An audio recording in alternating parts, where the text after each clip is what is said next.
Good morning, everyone. Welcome to the May 9th, 2025 California Board of Behavioral Sciences meeting. My name is Chris Jones. I'm chairperson of the board. Before we convene, I would like to remind everyone present that the board is a consumer protection agency charged with administering and enforcing the board's laws. When protection of the public is inconsistent with other interests sought to be promoted, the protection of the public should be paramount. The Board of Behavioral Sciences will be holding this public meeting in person and via WebEx platform. I will announce when we are accepting public comment on the various issues. For each public comment period, we will first be accepting comments from the participants in the audience present in the room. Then the moderator will open the lines as appropriate so that the remote audience members can comment. Each commenter will have 2 minutes to comment. Moderator, would you please provide the audience instructions on how they may participate during the meeting at the appropriate times? When public comment is called for, we're going to ask everyone to raise their hand. You can do so by tapping that hand button at the bottom of the screen. For our mobile device users, you have 3 different screens and only one of them has a hand button. So you may need to hit the ellipses button, that's the ... and cycle through the 3 different pages in order to find your hand. Dial-in users will need to dial *3 in order to raise their hand. People will be given 2 minutes to speak, and I'll give you a 15-second warning before your time expires. Back to you, Mr. Chair. All right, thank you, moderator. Now it is time for call to order. Members, during the roll call, please introduce yourself and let the public know whether you are a public or licensed member. I will note that Justin Huft will be participating remotely today. Christina, would you please call roll to establish quorum? Yes, good morning. Dr. Annette Walker. Good morning. Sorry, testing. Good morning, Dr. Annette Walker, present, public board member. Susan Friedman. Good morning, Susan Friedman, public member. Kelly Ranasinghe. Good morning, present and public member. Wendy Strack. Good morning, public member, vice chair of the board. Christopher Jones. Good morning, LEP member, chair of the board. John Sovek. John Sovek, LMFT, pronouns he, him. Abigail Ortega. Good morning, Abigail Ortega, LCSW member, present. Eleanor Uribe. Present, LCSW member. Justin Huft. President Justin Huft, LMFT member, and there are no other individuals 18 years or older in the room at my remote location. Thank you. And for the record, Lorez Bailey and Dr. Nick Boyd are absent. We have a quorum. All right, thank you, Christina. Before we begin, I would like to note that we will not be discussing agenda item number 32 today. Additionally, we'll be taking a lunch break as close to 11:30 as we can. This will be depending on where we are with the agenda items. Next item is introductions. Board staff, would you please introduce yourselves? Good morning, Steve Sodergren, Executive Officer of the Board. Marlon McManus, Assistant Executive Officer for the board. Roseanne Helms, Legislative Manager for the board. Christy Berger, Regulatory Manager for the board. Sabina Knight, Legal Counsel for the board. And Sarita Risso, Special Projects and Research Analyst for the board.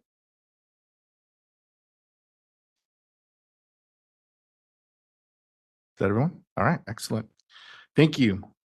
Now it's time for the public to introduce themselves if they would like. This is voluntary. Is there anyone in the audience that would like to introduce themselves? Good morning, Shanti Ezrin, California Association of Marriage and Family Therapists.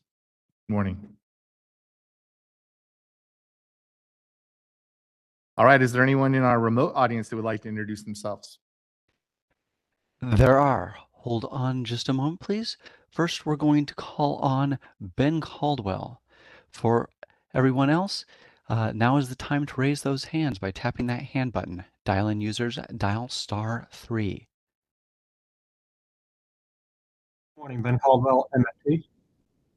Good morning, Ben Caldwell, MFT. I apologize I'm not able to be there in person today, but it's good to see everyone. Thank you. Next, we're going to call on Sarah Carrasco. Hold on just a moment, please. We're sending you a request to unmute your microphone.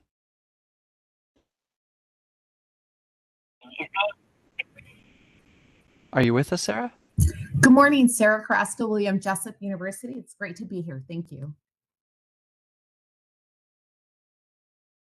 Next, we have Dr. Jasmine Smith. Hold on just a moment, please.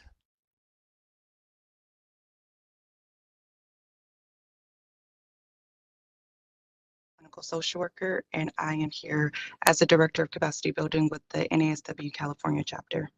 Dr. Smith, if you want to start that over, we missed the first half. Oh, yes. Just good morning, everyone. My name is Dr. Jasmine Smith. I'm an LCSW and Director of Capacity Building with the NASW California chapter. Thank you so much. And then we have Bindu Mukamala. Hold on just a moment, please. We're sending you a request to unmute your microphone.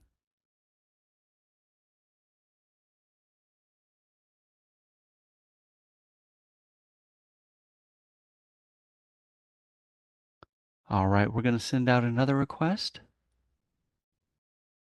Morning, everyone. Bindu Makamla, Policy Coordinator from NASW California.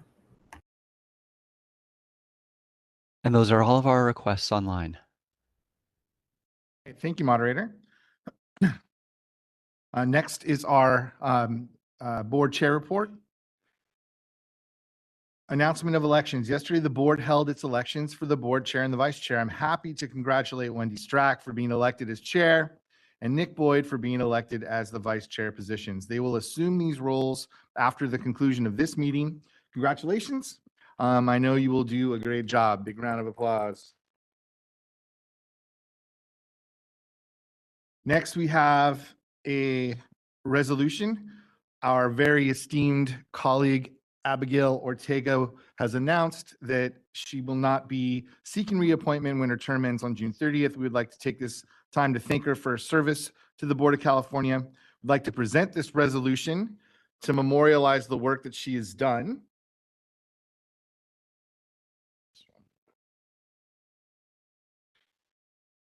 The resolution reads, whereas Abigail Ortega faithfully served as a member of the California State Board of Behavioral Sciences from November 10th, 2021 to June 30th, 2024.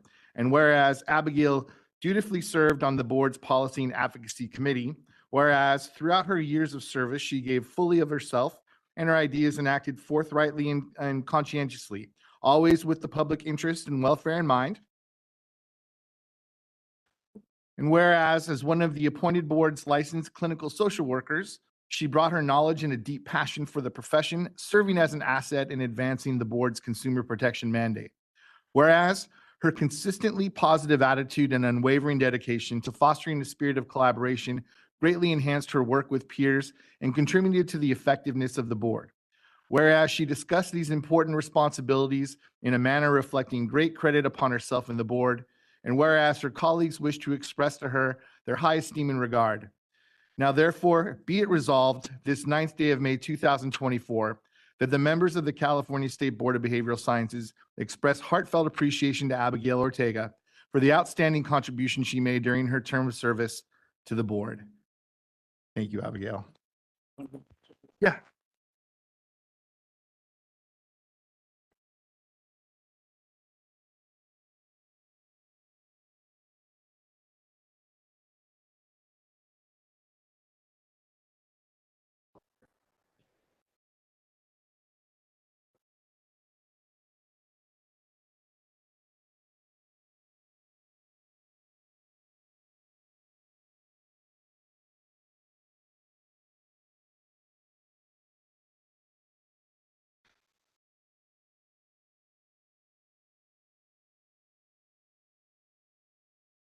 You'll be very missed, Abigail. Thank you. We wish you nothing but great success in your future endeavors. All right, board member attendance. This report shows the board member attendance for board meetings and committee meetings during the last fiscal year. Please let staff know if you believe there are errors. As a reminder, attendance at board and committee meetings is important. As an additional reminder for board members, please reach out to Steve and staff as soon as you know when you have a conflict in scheduling for upcoming board meetings. Future board meetings, you will see in the materials the list of the upcoming board meetings. And then we have one more staff recognition. We would like to recognize Ashley Castleberry for her years of state service.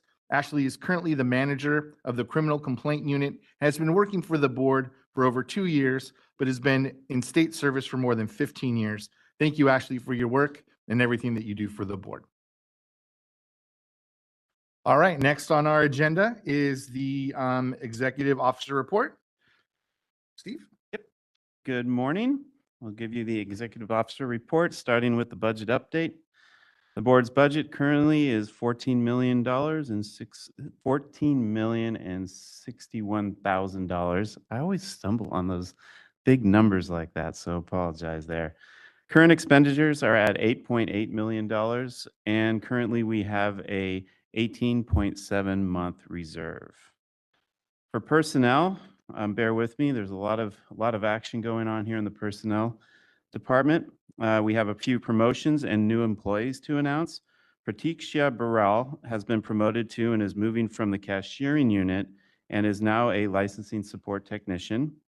Whitney McLean will be coming to the board as a new board staff member as a licensing analyst. We have Priscilla Sazo, who was working in from the licensing unit. She was working in the enforcement unit, has been promoted to a registration evaluator. Don Herrera, who was our budget analyst, is now our new examination and cashiering manager. Sabrina Guerrero, sorry, it's the first time I've actually seen this name because she just came on the other day. So Sabrina, I apologize. Guerrero Anderson, and has accepted a position as an exam technician for the board. Sadly, we have a few departures. Angelic Boutros is who was working as an enforcement analyst, has accepted a position at another board within DCA. And at our last meeting, we honored Portia Hillman, who was an office assistant. She has retired, and I hope she is enjoying that. We have to check in. So, in order to assist the complaint unit, we have submitted a personnel request to the DCA Human Resources to create a limited term position for an assistant governmental program analyst, and that person will serve as the enforcement analyst.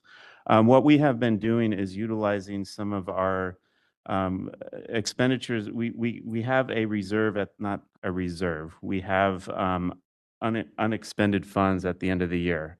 And so we look at those to try to estimate where we're going to be this year. We still have a healthy, we still have a good budget for that. So what we've been trying to do is utilize what is called limited term positions.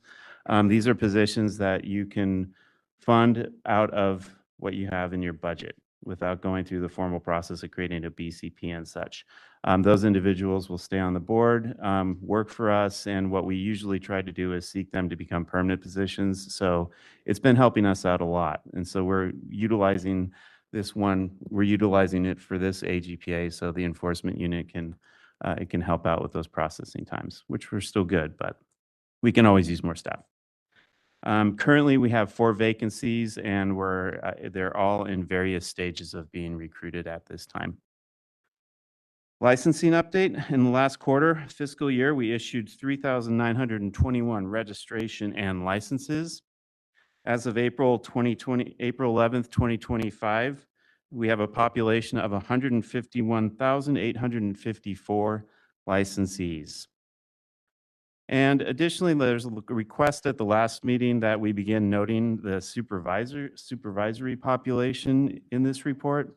So as a reminder, licensees who want to supervise must complete a supervised self-assessment form, and this form asks the supervisor to confirm whether they understand the responsibility, the requirements, the legal requirements to be a supervisor and to supervise associates. And so that's what I'm basing these numbers on, is how many of these forms have been turned in. So in the third quarter of the current fiscal year, we received 415 supervisor self-assessments, which brings currently there are approximately 14,700 people that have licensees that have submitted a supervisor self-assessment. So I hope they are all supervising. That would be great. So we encourage that. In regards to registration and applications for licensure volumes, we received approximately 11% more applications than we received last quarter. And that turns out to be, sorry, I get a wrong number in my script here. 4,000, we received way more than that. So average processing times for registration applications decreased in the third quarter, and processing times for registration unit averaged around 29 business days to get a registration application completed. There was also a decrease in the processing times for all applications for licensure, with an average of 56 business days to complete those applications. Thank you, registration and licensing team. For renewals and other administration applications, we had a 13% increase in application volumes, and that goes up and down. Those are really don't hold anybody up, so we just kind of keep track of the percentage decrease and increase. So it is workload though. Examination update. A total of 5,970 exams were administered in the third quarter, which is a 4.75 decrease from the last quarter. And you can review the exam pass rates and school pass rate reports in the attachments. Excuse me here. 7 exam workshops were conducted during the last quarter. 5 of those were in-person workshops and 2 were actual virtual workshops. And the board continues to work with OPES on the coordination of recruitment of subject matter experts for examination development, kind of looking for creative ways to inspire people to be subject matter experts, not just for our exam unit, but also for our enforcement unit. During the last quarter, there was an issue regarding the LPCC Law and Ethics exam. Upon reviewing the pass rates for this exam, OPES discovered that an incorrect pass score had been submitted to Pearson VUE. So once we found that, we provided the correct pass score for that examination administration, and the exams taken between February 1st and February 19th were rescored. Of the 77 exams that were administered during that time, 33 results were changed to a pass score.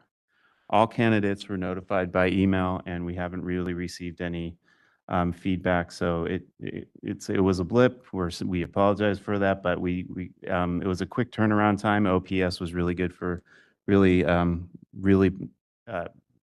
the spot on that. So. And then ASWB has completed a vendor change from PSI to Pearson VUE. Last year they were, I think last year they were at Pearson VUE, but then they did a new contract with PSI, but they turned out they kind of like how Pearson VUE operates. So they returned back to Pearson VUE. So that has been completed. In addition, with that change, in response to concerns about candidates losing testing time to having to take breaks, ASWB implemented a new testing procedure. The exam is now divided into 2 segments of 85 questions each, with candidates receiving 2 hours to complete each section. After finishing the first section of 85 questions, candidates are allowed a scheduled 10-minute break that does not count against their total testing time. However, once the break begins, candidates cannot return to or change any answers from the first 85 questions. Candidates may also take unscheduled breaks at any time during the exam, but that exam clock will continue to run during those breaks. So I think we haven't really received any complaints on that. And I think there's some positive things to that, because I think the concern of if the clock keeps running on your break, you are losing that time. So enforcement, during the last quarter, we received 634 consumer complaints. We received 196 criminal convictions, and the number of days to complete a formal discipline was 503. And the average number of days for days that cases are over at the AG's office is 314. And the number of days to complete a board investigation is 82 days, average 82 days. And during the last quarter, we had 4 petitions for modifications of early termination 4 petitions for modification of early terminations were received, and 1 reinstatement was also received. On the education and outreach, we currently have 35,218 followers on Facebook and 16,481 followers on Instagram. During the last quarter, the board conducted 15 outreach events and with events at schools and other organizations. And these outreach events also included us attending the National Association of Social Workers California Chapter's Lobby Days, and additionally, California Association of Marriage and Family Therapists Annual Conference.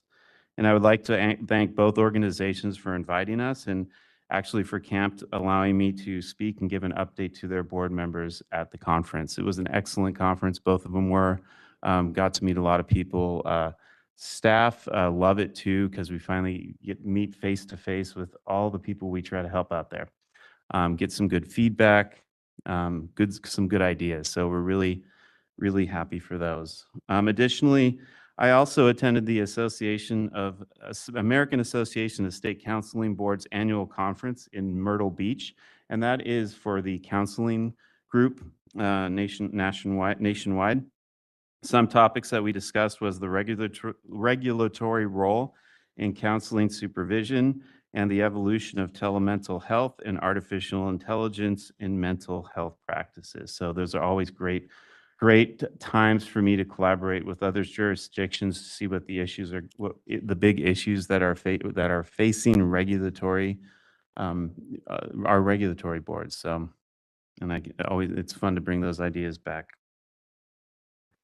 One thing I'd like to note is we did do a publication in response to a board member request. We have developed a guidance document titled Understanding AB 1955, Supporting Academic Futures and Equality for Today's Youth, otherwise known as the SAFETY Act. And this document provides general overview of the provisions of the Act of AB 1955, which took effect in January 1st, 2025. It will be available on the board's website and shared via the board's social media platform. I would highlight when we put that up there, please take a look. You know what? I don't believe I included it as an attachment. Should have, sorry. I apologize. It really is just a general overview of the act and the protection for teachers and people in the institutions for protecting the rights of students. So, organizational update: the Department of Consumer Affairs Consumer Information Center have handled 3,311 calls with an average wait time of 46 minutes.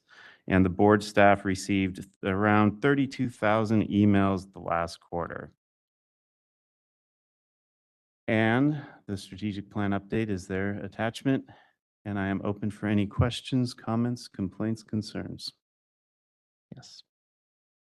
You said the wait time is 46 minutes, so. Oh, I'm sorry. 46 seconds. Thank you Oh, for. second. Okay. Oh, thanks for that correction. Okay. That's it.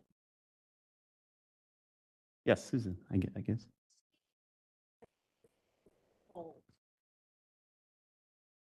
I couldn't hear it. Oh, so the number, Susan was asking about the number of calls. So this is the calls that we receive from the Consumer Information Center. It doesn't include the calls that we receive in-house. So the way that our call system works is somebody will call the main line. It will go to a phone tree to try to direct them to the right phone area, to the right unit, so that they can get in touch with them. But if they want to, then they have the option of talking to somebody live, which goes to the Consumer Information Center. And that was 3,311 calls. That was for the last quarter. So we get about 1,000 something calls a quarter. Okay, I know we've talked about this question of calls. Mm-hmm. And I know you talked to Nick about his wife's problem, and I've talked to people about various problems. You got a microphone? Yeah. I know you talked to Nick about his wife's problem, and I've talked to various people about their problems. Do we care about this? Do we care about people being able to make a phone call, or maybe we should have a recording that says, if you want an immediate answer, please email or something like that.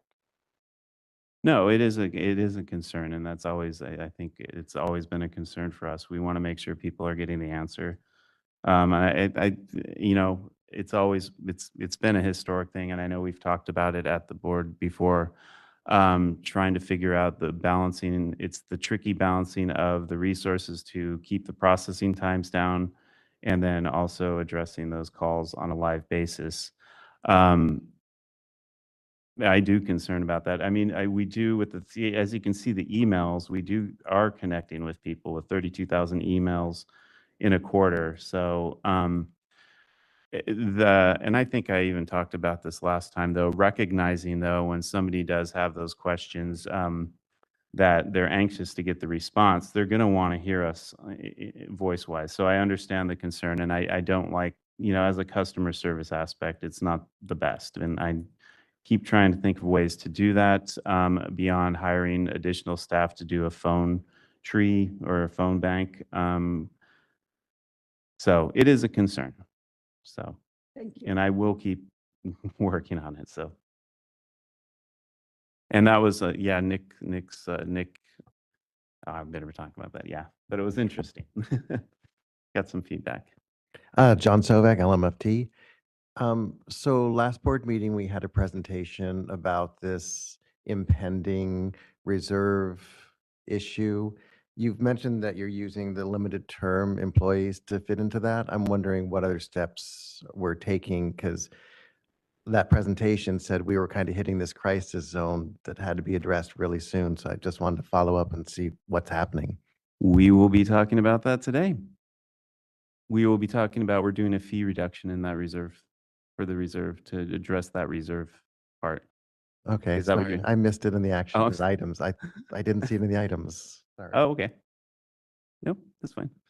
But no, that's, and the one thing we'll talk about it a little bit later too is, you know, we're looking at, and I think the estimates we've made and budgets helped us look at, it does allow us to, you know, we're looking at the future development growth of the board for staff members.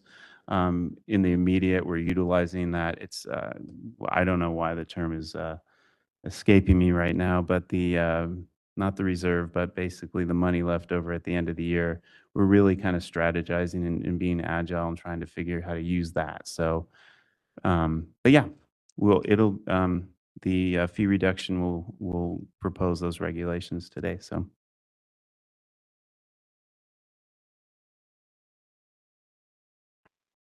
Good. Do we have any comments from our members in the audience? Do you have any comments from our remote participants? We are open for public comment via WebEx. If you'd like to make a comment, please raise a hand by tapping that hand button at the bottom of the screen. Dial-in users, dial *3 to raise your hand. And a reminder to our mobile device users, you may need to hit the ellipses button, that's the ... in order to find your hand. Our first request comes from Ben Caldwell. Hold on just a moment, please. We're sending you a request to unmute your microphone. Thank you. Good morning, Ben Caldwell, MFT. First of all, just as a scheduling piece, I want to thank the board and staff for, excuse me, moving the executive officer report back to Friday. Also really appreciate the transparency around the LPCC law and ethics exam issue. The ASWB exam pass rate data here continues to be extremely troubling. As OPES representatives have repeatedly said at past meetings, you use clinical exams to determine safety for independent practice. So the idea that almost half of those testing for LCSW licensure would be unsafe for independent practice, it's just wrong on its face. And it suggests that you're making invalid decisions about licensure on the basis of this exam. I know there was that recent change in ASWB exam structure, but they seem to have done that without any apparent effort first to establish what's called measurement equivalency, as required by the AERA industry standards for testing. And that should only heighten our concerns.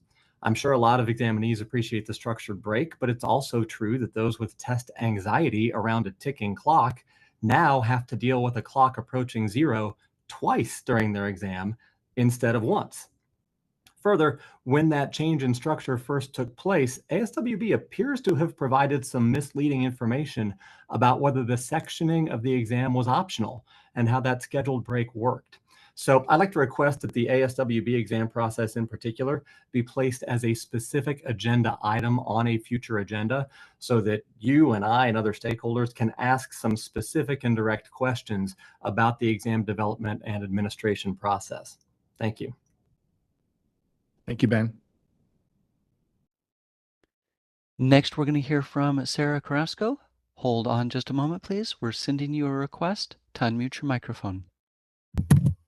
Hi, Sarah Carrasco, William Jessup University, and we just wanted to thank the board for forming the Outreach and Education Committee. Our students were recently able to benefit from a pathway to licensure presentation that the licensing department conducted for our students. And I just wanted to share that how incredibly informative and beneficial it was. It provided a lot of clarity where there was a little bit of murkiness or just misunderstandings, and we just continue to get positive feedback from our students. So we just wanted to say thank you, and we look forward to further collaboration. Thank you. And those are all of our requests via WebEx. All right. Thank you, moderator. Yeah, go ahead, Steve. Just one more comment on the education and the outreach and organization. We will be putting out a video next week that actually for educators and schools about some things that they should do, maybe help their students understand and give them a kind of insight as to where resources are available and such. So that will be coming out next week. It's a short video that will kind of help you help your students. So, Abigail? Yeah, I also just noticed a little bit, I don't see like where we're speaking to LEPs or LPCCs in these outreach efforts. And even with the social workers, there's like only 2 outings, right, out of so many. So how are we also balancing out how we are speaking to the different credentialing groups? The one thing we do is, consistent communication that we did in a couple months ago. We started at just an outreach email.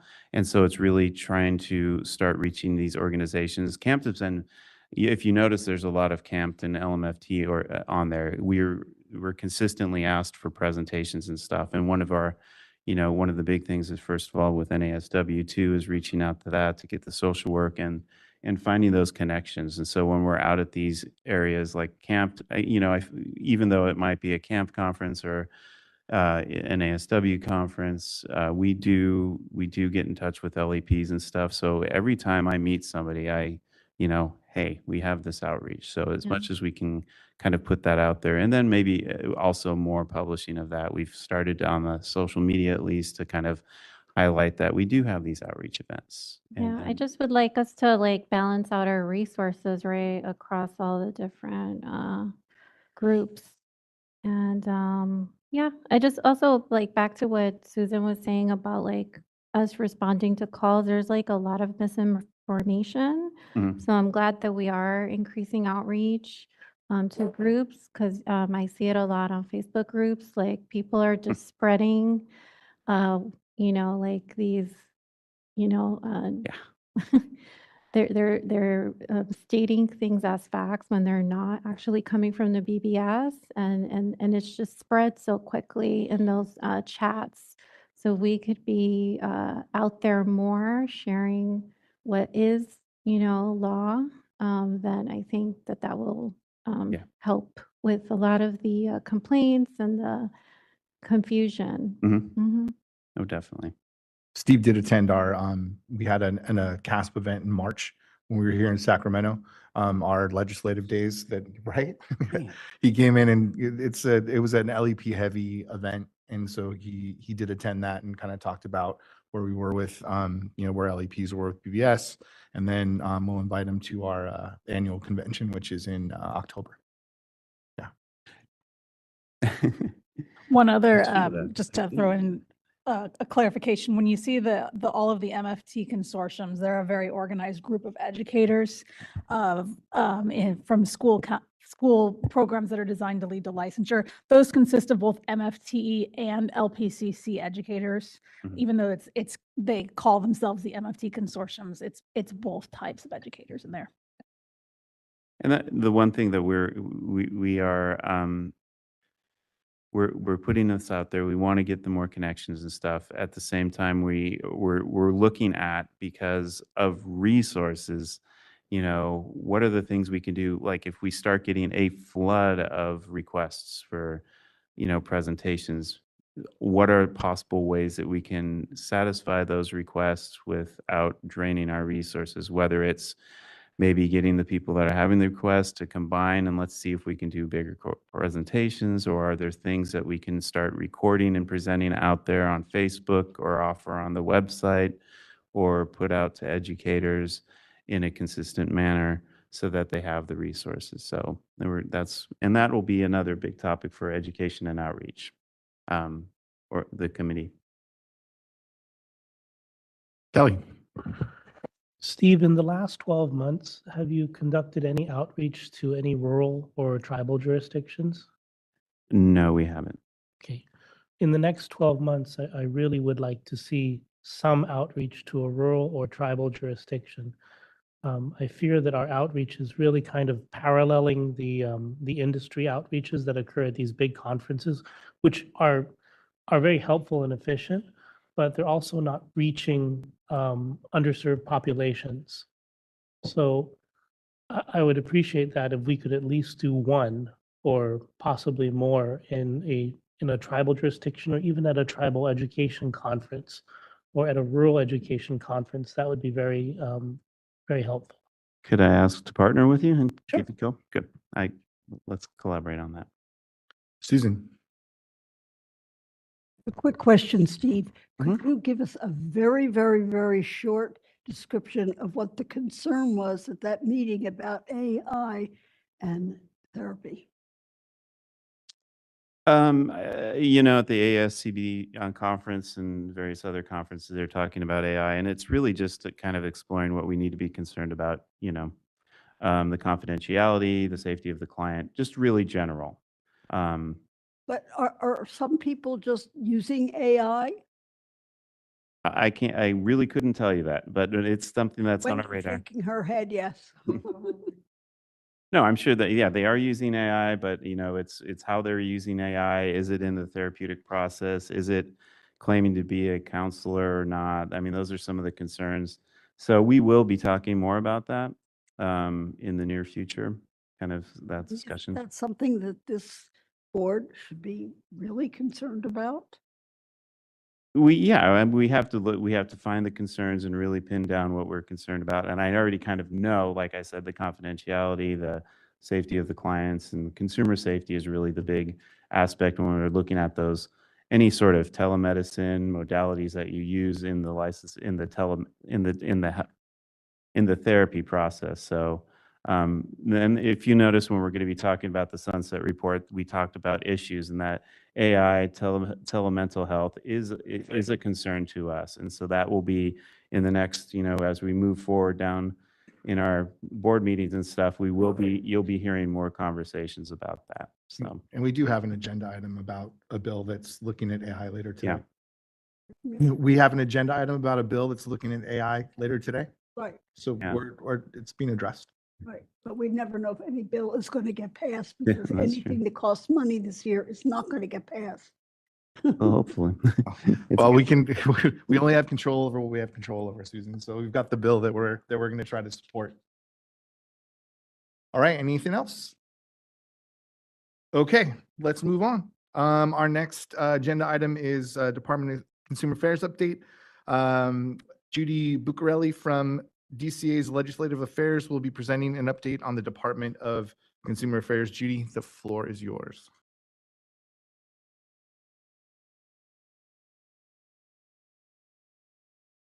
Good morning. Everyone can hear me okay? Great. Okay, I'll reintroduce myself. My name is Judy Buccarelli from the Department of Consumer Affairs, Board and Bureau Relations.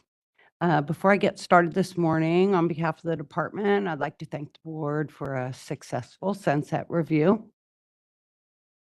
My first topic is regarding the governor's reorganization plan and an update on that.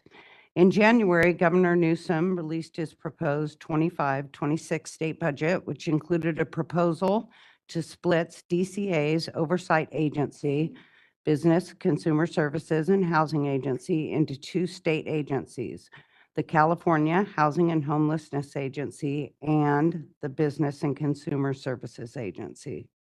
The proposed California Housing and Homelessness Agency, new acronym for everyone, it's CHHA, will oversee housing and homelessness solutions and safeguard civil rights.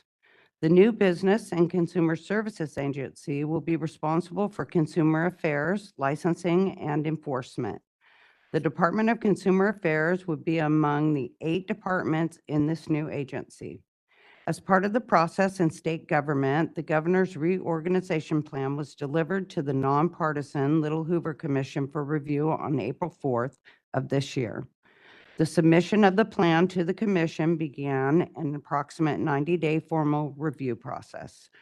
The commission held public hearings on April 23rd and 24th to receive testimony and interested parties to provide input on the proposed reorganization. Our agency secretary and DCA Director Kirchmeier and other impacted department leaders testified in support of the governor's plan and responded to questions from the commissioners. The commission is in the process of writing a report that will be submitted to the governor and the legislature.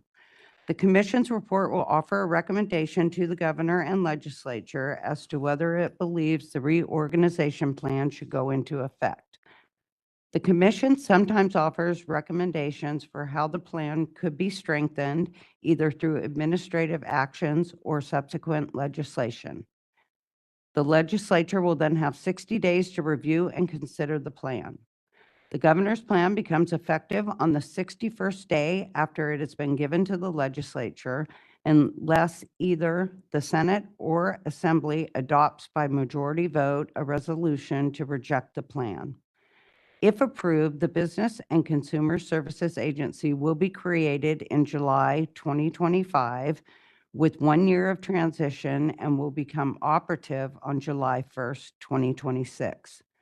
In addition to several virtual briefings hosted by Agency Secretary Moss, there is detailed information available on the reorganization plan on the Business, Consumer Services, and Housing Agency website. We believe this is an extraordinary opportunity for DCA to better align with other consumer protection departments. A secretary within the governor's cabinet focused solely on consumer protection will only strengthen our mission, momentum, and delivery of services to California. DCA will continue to keep board and bureau leadership updated on the progress of the governor's reorg. Next, I have an update on the hybrid telework transition. On March 3rd, Governor Newsom issued an executive order requiring all state agencies and departments to update their hybrid telework policies for employees and increase from 2 to 4 days in office per week beginning on July 1st, 2025. On March 13th, the California Department of Human Resources issued guidance on implementation of the executive order. The guidance provides defined parameters for when agencies and departments can make case-by-case exceptions to the 4-day in-office minimum requirement. DCA has been working closely with a few programs on identifying additional space needed for this transition. DCA has been hosting biweekly meetings with board and bureau leadership to provide updates and respond to questions. We recognize that this transition will likely require adjustments for many employees, and we are working together to minimize the impact. We will continue to keep leadership updated on any additional direction received from CalHR. Next, I have an update on a newly appointed Compliance and Equity Officer. On April 28th, Levi Hull began serving as DCA's new Compliance and Equity Officer. In this position, he is responsible for leading and coordinating department-wide quality improvement efforts to ensure consistency and regulatory compliance. This position oversees DCA's solid planning and training services, the Organizational Improvement Office, the Equal Employment Opportunity Office, and the Internal Audit Office, and serves as a liaison to the department's Diversity, Equity, and Inclusion Steering Committee. As the department's equity officer, this position is dedicated to enhancing the diversity, equity, inclusion, and accessibility policies, training, and activities throughout the department's programs. Levi brings more than 12 years of experience in leading multidisciplinary teams and driving strategic program development. With more than 9 years of experience in EEO compliance and program management, including nearly 3 years at DCA, he is an experienced leader with a deep commitment to fostering inclusive, equitable, and accessible work environments. As you know, Assistant Executive Officer Marlon McManus is the Vice Chair of the DCA's DEI Steering Committee and will be working closely with Levi. On behalf of the department, I would like to thank Marlon for his work on this important committee. To close, each year during the first week in May, we celebrate Public Service Recognition Week. I want to end my report with a special thank you to the board, your executive officer, and board staff for the hard work and dedicated efforts to achieve the department's mission of consumer protection. We are grateful for your partnership and appreciate your extraordinary service each and every day. Thank you again for the opportunity to be here today. And at this time, I'll turn the floor back to Chair Jones, and I'm happy to answer any questions from the members. Thank you, Judy. Are there any questions or comments from our board? How about from our participants in the audience? Any comments from our remote participants? We are open for public comment on the DCA update. If you'd like to make a comment, please tap that hand button at the lower portion of your screen. Excuse me, dial-in users, dial *3 to raise your hand. And for our mobile device users, you may need to hit the ellipses button, that's the ... in order to find your hand. We're going to take just a few seconds now to see if we have a request for public comment.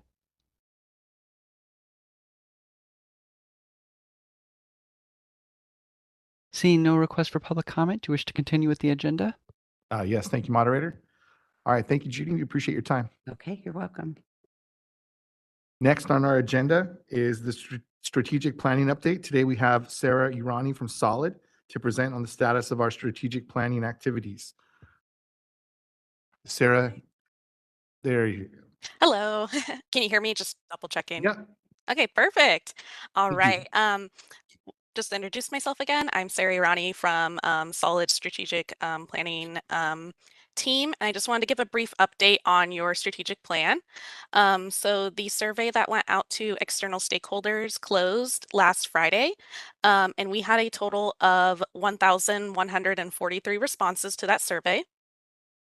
The internal stakeholder survey had a total of 44 responses, and this is including responses from interviews with board members and board management.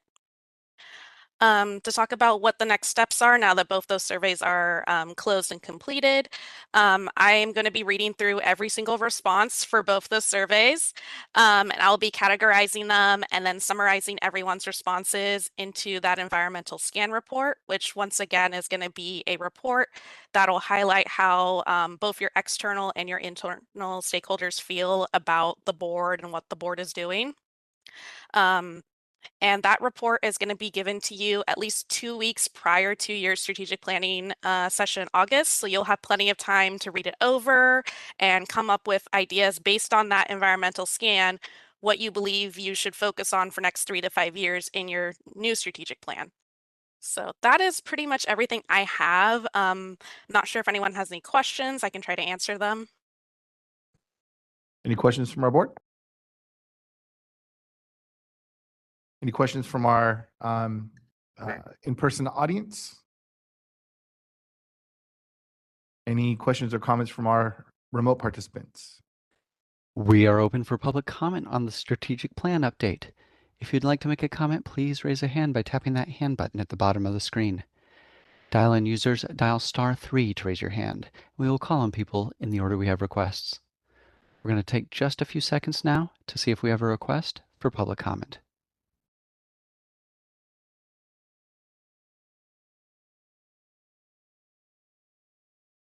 Seeing no requests, do you wish to continue with the agenda? Yes, thank you, moderator. All right. Thank you, Sarah. Appreciate your time. Thank you. Okay, next on the agenda, agenda item number 21, discussion and consideration of draft response to the sunset issues raised by the Legislative Oversight Committee. Steve, the floor is yours. And get that microphone going there. Okay, actually, I'll use this as a little bit of an update to the sunset report. So at our November 15th, 2024 meeting, the board discussed and directed the staff to make any necessary changes and finalize the board's 2025 sunset review report. And on January 5th, 2025, we did submit that report to the Senate Committee on Business, Profession, and Economic Development and the Assembly Committee on Business and Professions Oversight Committee. That's basically the Oversight Committee. So on March 24th, 2025, Chair Jones and myself, Roseanne was there too, and Marlon, we went to the Capitol and we represented the board during the legislative oversight hearing. In preparation for these hearings, a background paper is drafted by the Oversight Committee and that background paper, it's kind of a summary of what we have in our sunset report. And there were 16 issues that were raised. And it's really most of the issues that we raised as new issues for us. The board is required to submit a response to the issues raised to this report. And it should be done 30 days. I was consulting with the Oversight Committee and they allowed me to extend it so that I could just make sure that everyone reviewed it before we submit the response. So the drafted response to these questions can be found in attachment B. And I hope you've had a chance to review that. In summary, there's a couple things I'll point out. The responses address kind of some of these questions. The first was the addition of another LPCC member to the board. And it kind of generalized saying we recognize the value of an LPCC representative due to significant growth in the licensing population. However, a shift from having a more heavy licensing member board as opposed to a public member board may be somewhat of a concern, but that's something we'll consider and look at. So that is something we'll probably be bringing up in some board meetings in the future to talk about that. The committee asked how they could support the board in recruiting subject matter experts. And we kind of explained that while we continue to try to look for recruitment and outreach, it welcomes any support the committee can do in raising awareness for the good work that subject matter experts do and the opportunity and how rewarding it is. Kind of pushing it out there and giving a good ad for that. The other item we talked about was the adoption of the LMFT clinical exam. Transitioning to the MFT-RB exam, we explained could improve licensing portability and align California with national standards. Though cost, test access, and public protection remain a key consideration, and we'll work through those challenges and make sure we're working with AMFT-RB and stakeholders to implement that appropriately so nobody is negatively affected. We also were asked about interstate compacts and temporary practice, and we were saying that the board supports the 30-day temporary practice. We're looking at asking them to have the sunset date for that extended out to 2030. And we were explaining in that it does help with continuity of care for clients visiting California. And we did make sure that they knew we were still cautious about compacts. And we will talk more about that today. They were concerned about telehealth and just making sure we were expressing that we're still continuing to look at telehealth to make sure that the consumer protections are there, and that will be a continued conversation as we move forward. They did ask a question about continuing education and if having a licensee self-report that they've actually that they have taken the continuing education, is that really a good way to do it? I don't know how to better put it. And, you know, we didn't really kind of explain in there that we're looking for ways to maybe improve that. But what we really have been doing is trying to do more consumer education or more licensing education on continuing education can be done, because we're seeing most of the failures are due to a misunderstanding of what needs to be the categories and what are the particular requirements for continuing education. So they also asked about the clinical license pathway, asking about barriers, what can be done. Are we looking for alternative pathways? And then looking at we did express in there that we are continuing to keep and monitor on the use of use of standardized exams. That should probably be a continuing conversation as we move forward. Additionally, there was a question about supervision of pre-licensed individuals. We are going to be exploring this still in our workforce development committee as we talk about education and such. So this will be a topic there. And while we kind of look to see that we think that registration of graduate education of somebody in a graduate program might help, there's definitely some issues with that. So it's something that really needs to be vetted and looked at some more. But we will be continuing that discussion in our workforce development committee. So from here, if really I'm asking for your approval to submit this document, ask for any comments or any changes you would like to make before I submit that to the committee. And there you have it. Any comments or questions? I do. Steve, with respect to issue number 12, regarding the emerging issue of AI and the board's legislative authority to do something, there currently is no regulatory body that enforces AI companions, which have become problematic in their capacity to sort of mimic therapy discussions.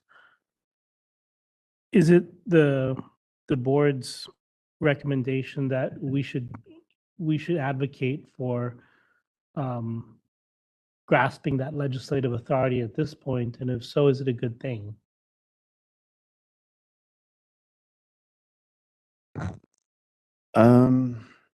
You have an answer? So that's a question I think that a lot of different groups are grappling with right now, and it's a very relevant question that we're trying to work out. There's a couple bills we're going to be discussing today that you've probably seen, that one would give the board the authority to take action against a company, and then there's another working group that they want to kind of form under another state department to sort of look at the role of AI in mental health in general. So we definitely want to talk about those and provide feedback and recommendations on how we can participate in that. So it's emerging, but it's a kind of a hotly debated topic right now, and I think everybody's sort of trying to figure out the best way to tackle it. So that's what we definitely want to be at the table for that. And here's my question as sort of the child protection expert. The majority of AI companions are sort of feed toward young people.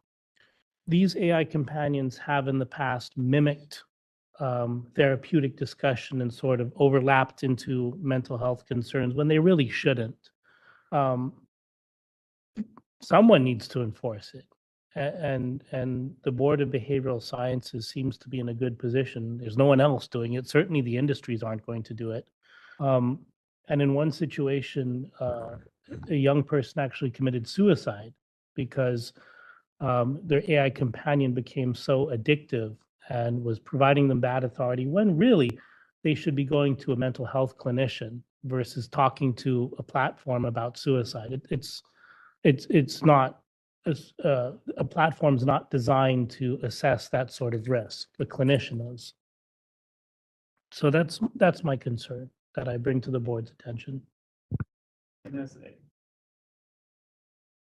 as we did put it, artificial intelligence, and there's a lot of legislation going through, but that will be a conversation that we can open up more at these meetings and such. So, okay. Thank you, Kelly. Yeah, it's a scary situation. The technology is moving faster than our ability to regulate it. And that, poses a problem as we try to catch up and understand it as it evolves quickly. So any further comments from the board, John? So on the same item, the first staff recommendation is that the board will inform the committee whether it's equipped to investigate misuse of AI. How is that internal process of deciding if the Board of Behavioral Science is equipped to do that actually going to take place, or have you thought that through yet?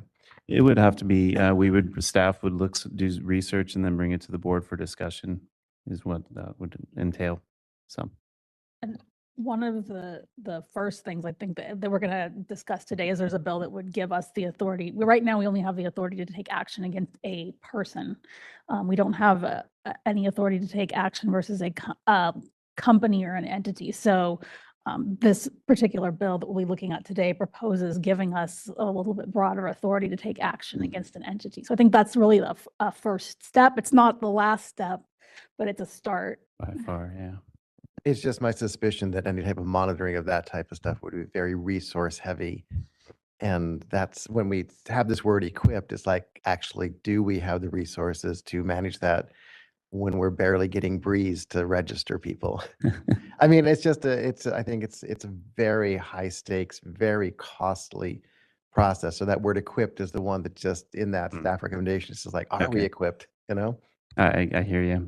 I mean, and that's, consideration too, when we're going through the strategic planning process, is maybe that's something, I know that's something that we might want to look at is how do we equip to do these things, to do bigger research, bigger in-depth research and such. So yeah, I think it's definitely something that is one of our top 3 conversations is AI, I think, in the next year and 2 years. So we will definitely bring as much as we can to the board so we can get that conversation. Hopefully we can the idea is then really pinpointing what we, because it's resource heavy, what do we really want to pinpoint and start from there and go. Any further comments or questions? Susan? I have a quick question about that.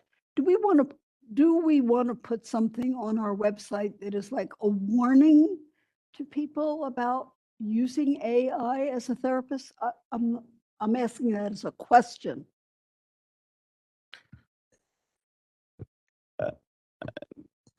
I mean, it's not really, it's what are we as a board, we have to, think about what we are putting out there. And AI, it's what would we put out? There's AI it's in so many fields. I mean, we could possibly do something like an FAQB. These are the concerns you should keep in mind. If you're talking to a therapist, make sure it's a therapist. Maybe it's not an AI, and these maybe are some things that can clue you into it not being a therapist. So I mean, there could be an FAQ that we could put for consumers, but then once again, beyond doing a PSA, consumers really, how do we attract them to our website? So I'd rather put those resources right now kind of in looking at what we can tackle, not necessarily legislatively, but policy kind of driven. And then maybe from that we can see putting out some sort of document that here's our statement. Well, and maybe that's something that like Outreach and Education Committee can take a look at, as far as how do we alert the public to ensure the public safety. You There's have so to do much. research on it too, because just saying that AI is dangerous, that's a blanket statement and it's an opinion based on a fear versus data and what, Kelly brought up and I don't want to call it an isolated incident because it's a horrible thing, right? But is that the exception, not the rule? We don't know. We don't know what we don't know. So we need to find out, get the data to support what's actually happening out there, and then make an informed decision about how we can talk to the public about it. Has anybody done research into whether one could use AI solely, not in conjunction with a therapist, AI solely as a therapist? I don't know that we're that deep into it, Susan, to talk about. Research is a long-term thing, right? AI has been in existence, I'm sure, for a long time, but within the formats that we're talking about, the companions, this is all brand new technology. So, it's like, when we started doing the telehealth, during the pandemic, the question came, do we have any research on whether or not telehealth is effective or harmful? It's like everyone started doing it yesterday. So we don't have the data to support whether it is or isn't. I'm sure that those things are going to come down the line as AI becomes more prominent.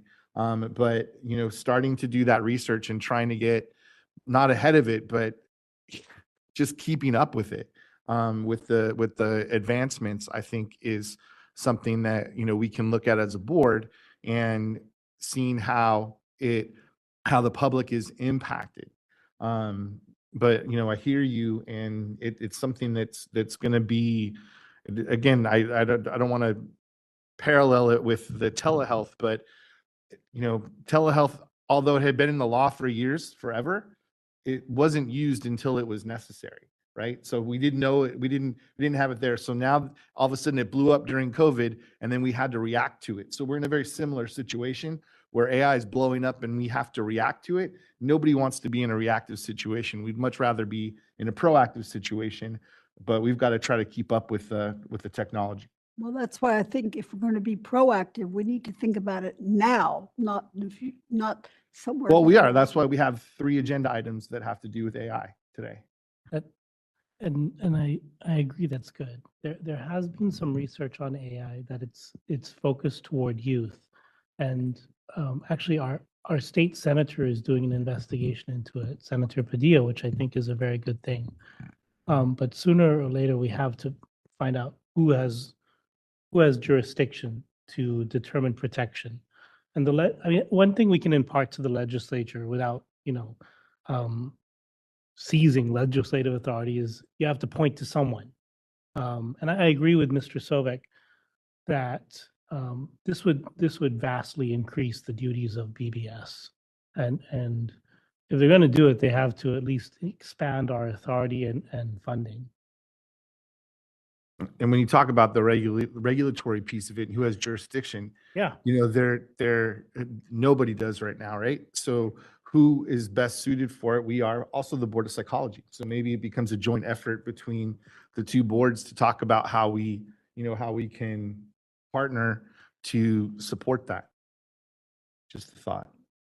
We are looking at possibly doing an AI listening session, bringing some of the licensing associations and maybe some experts to have kind of a kind of data gathering right now to start to see where that intersection, where we can strategically use our resources as a licensing regulatory board, where that intersects, and then how we move from there as the topics we really look at and such. So that we're looking at doing that in the near future, like this year sometime. So to kind of start that off, data gathering, starting that off. So.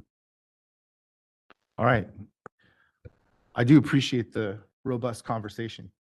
It's an important topic, absolutely. So it's good that we're bringing it up. Any other comments from the board before we move on to our participants? Need to get like transition glasses so I don't pull them down. Any comments from our participants in the room?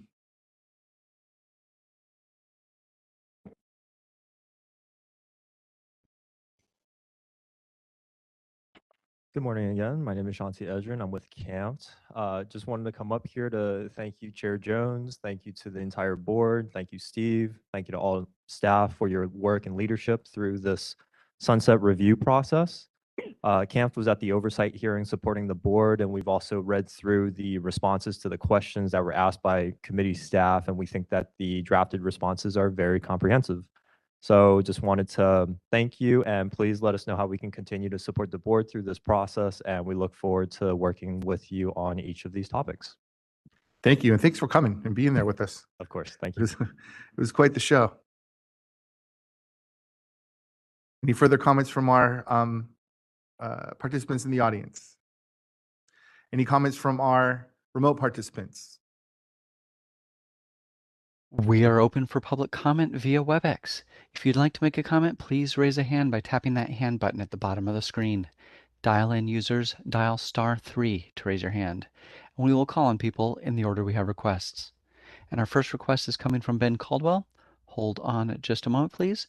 We're sending you a request to unmute your microphone. Thank you. Good morning, Ben Caldwell, MFT. I want to second Shanti's thanks to the board and staff for their work on this process, which I know is quite a process. And just briefly wanted to mention on item 13, let me go back to my notes here. I wonder if that's, because it's discussing the professional pipeline, and I wonder whether that's an opportunity to also mention the legislative and regulatory proposals that I know we're talking about later today, that among other things would move clinical exams to earlier in the process.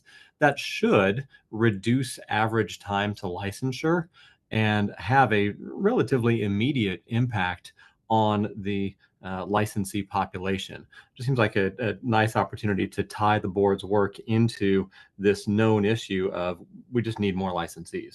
So thank you very much. Thank you, Ben. And that was our only request for public comment online. Thank you, moderator. Abigail?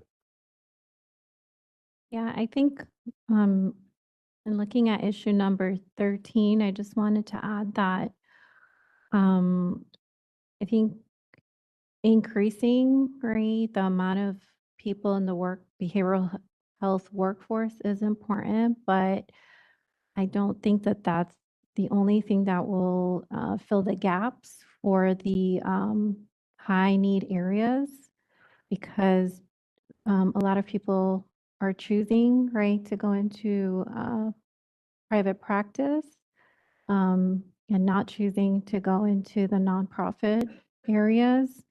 And so I think it's looking at that as like a reality of where the workforce is going once they graduate, and how to incentivize people to work in the nonprofit areas to fill those shortages. So it's a like two-prong issue. It's not just increasing numbers. Thank you. Okay. All right, anything else? All right, let's move on. Next on the agenda is item number 22, discussion and consideration of comments received during the 45-day public comment period and proposed responses thereto for the board's rulemaking to amend Title 16 of the California Code of Regulations, Section 1888, the uniform standards related to substance abuse and disciplinary guidelines. Christy. Yes, the two Christies. Christy. Good morning. So I saw one Christy come up. It's the Christy squared. All right. Right. All right, thank you. At the September 2024 meeting, the board approved some regulatory changes pertaining to its enforcement regulations, including the uniform standards and the disciplinary guidelines, including a couple of forms that are incorporated by reference into the regulations. These were noticed to the public. The 45-day comment period ended on February 25th. We did receive 2 comments as summarized below, which are provided in their entirety in attachments B and C. Staff's recommended responses to the comments are also included. The original board-approved language is included in attachment A. So the Staff and Regulations Council recommend the board approve the following proposed responses to the comments. So the first comment is from CAMT. And they had sent us an email stating that they were, well, this first email was just asking for clarification. And even though it's just asking for clarification, it is considered a comment that we have to include and prepare a response for. So they asked for clarification of the rationale for the amendment that says a violation is presumed to be a substance abuse violation. And if the licensee does not successfully rebut the presumption that the violation is a substance abuse violation, then the uniform standards apply. The question is whether this proposed amendment is just codifying current practice, or does it change how a determination of a substance abuse violation is made and when the uniform standards apply. So the recommended response is that the proposal merely clarifies current implementation policy of the board as set forth in the initial statement of reasons. Existing regulation at section 1888 in part states, if the conduct found to be a violation involves drugs or alcohol, the violation is a substance abuse violation for purposes of section 315 of the code. If the licensee or registrant does not rebut that the violation is a substance abuse violation, then the uniform standards shall apply without deviation. Historically, the board has interpreted the second sentence of that to mean that the licensee or registrant must rebut the board's presumption that the violation is a substance abuse violation if it involves drugs or alcohol, and that a licensee must rebut that presumption successfully, otherwise the uniform standards will apply in their case. However, the above text does not precisely convey this interpretation, so the board is proposing to further refine the text to avoid confusion. So the text is shown there. And then for these reasons and the reasons set forth in the next response, we declined to make any changes due to this comment. And then Camp did submit another comment after that. And so there's two separate pieces to this comment. So the first one is regarding the modified text to presume violations involving abuse of drugs and or alcohol. The proposed language in section 1888 modifies the text to say that a violation involving drugs or alcohol is presumed to be a substance abuse violation. If the licensee does not successfully rebut the presumption, then the uniform standards shall apply. It's our understanding that this proposed language codifies current probationary practice and clarifies the determination of a violation involving the abuse of drugs or alcohol is based on where a licensee is found, on whether a licensee is found to be a substance abusing licensee. We request that the BBS confirm our understanding to ensure that the proposed language does not change how these determinations are made and when the uniform standards apply. The board declines to make any changes due to this comment. The change was merely to clarify some ambiguities in the language as noted above, and does not substantively change the board's approach to deciding these types of cases. The changes clarify that the uniform standards apply unless the licensee successfully rebuts the legal presumption that there is substance abuse violation. And if the licensee does not successfully rebut the presumption, then the uniform standards do apply, since the board would have evidence in the case that they are a substance abuse licensee per the Business and Professions Code. The next comment pertains to financial implications of extending probationary periods for certain violations. Several proposed changes to the minimum penalty column for certain violations extend the probationary period from 1 year to 3 to 5 years. We understand the rationale for the change is because the current length of the probationary period is insufficient to ensure adequate rehabilitation.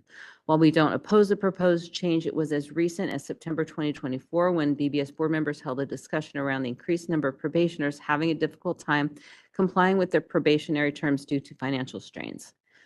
The commenter then provided a web link to the board's meeting materials from its September 2024 meeting agenda item pertaining to probation program statistics, which we've attached to this comment in the materials.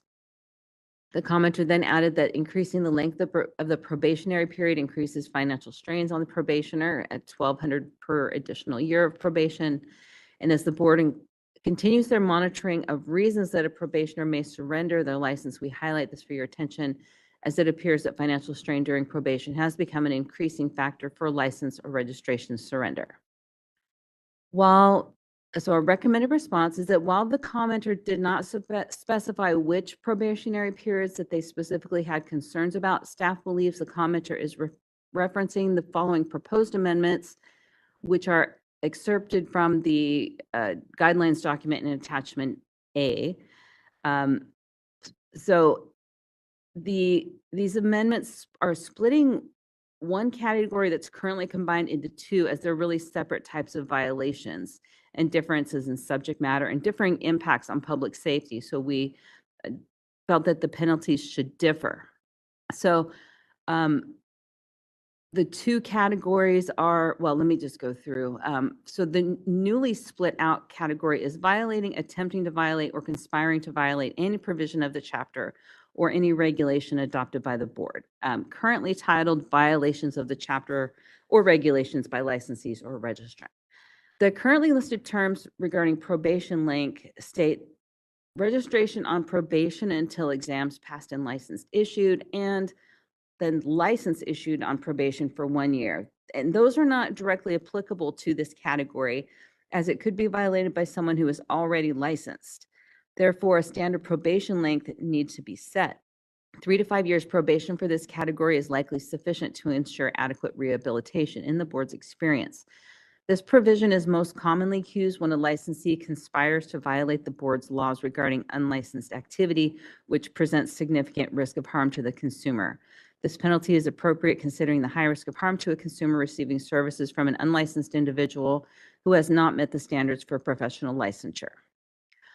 So for the other newly split out category, it's violations involving gaining required hours of experience or supervision of required hours of experience. So striking registration on probation until exams are passed and license issued, and license issued on probation for 1 year, and then replacing it with the 3 to 5 years probation will actually decrease the length of probation for many individuals, but it will increase the length for others depending on how close the individual is to becoming licensed.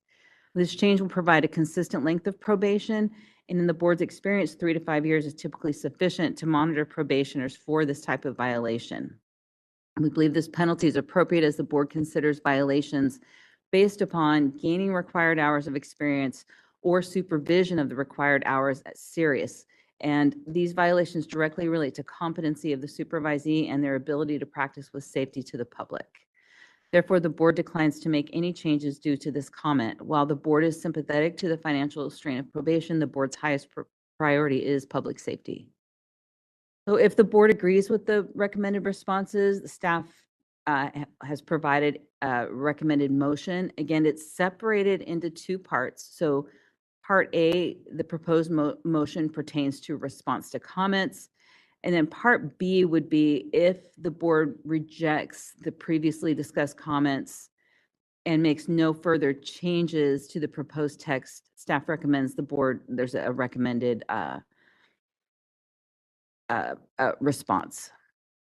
So the first portion would be if the motion language for response to comments, option 1 is if the board agrees with staff recommended responses. Option 2 is if the board members have any edits to the recommended responses. Turn it back over. Thank you, Christy. Did you have anything you wanted to add?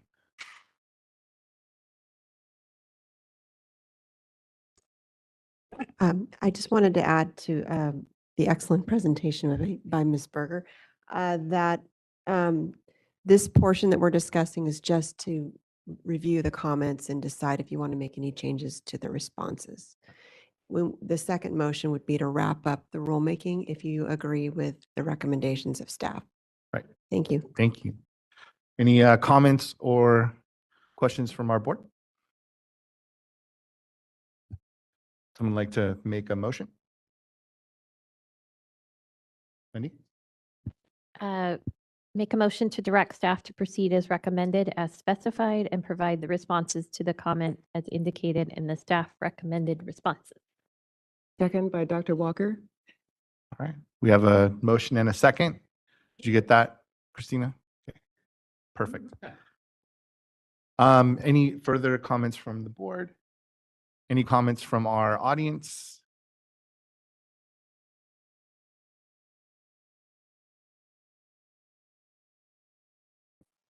Hello again, Shanti Ezrin with CAMP. Thank you to Christy. Thank you to Christy for your work on this rulemaking. I just wanted to speak on our two comments that we've submitted. So for our first comment, thank you for your clarification. And we understand that the language change in the proposal does not change the board's approach to deciding these types of cases. So with that understanding, we have no further questions about that. And then as it relates to penalties and extending some of the probationary periods for certain violations, thank you also for finding the violations that we were referring to. Sorry for not including that. That was a long list. We first and foremost want to acknowledge and support public safety as the highest priority. We just wanted to bring the financial implications to the board's attention as we do hear cases of probationers having a difficult time complying with those terms because of such strains. Thank you. Thank you, Shanti. Any further comments from our audience participants? How about from our remote participants? We are open for public comment via WebEx on agenda item 22 and the motion. If you'd like to make a comment, please raise a hand by tapping that hand button at the bottom of the screen. Dial-in users dial *3 to raise your hand. We will call on people in the order we have requests. We're going to take just a few seconds now to see if we have a request for public comment.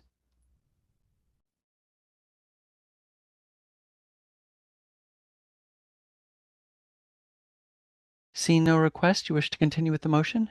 Yes, thank you, moderator. All right, Christina, please take the vote. Eleanor Uribe, Yes. Abigail Ortega, Yes. John Sovek, Yes. Chris Jones, Yes. Wendy Strack, Yes. Kelly Ranasinghe, Yes. Susan Friedman, Yes. Dr. Annette Walker, Yes. Justin Huft. Yes. Motion carries. All right, thank you. Did you want to continue with? part B? Yeah, so the next portion is we're looking for a motion, since you agreed with staff's responses, to reject those comments. And if you agree that we don't need any further changes to the proposed text, we've provided a motion that would, as Christy mentioned, allow us to complete the rulemaking process and adopt the proposed text.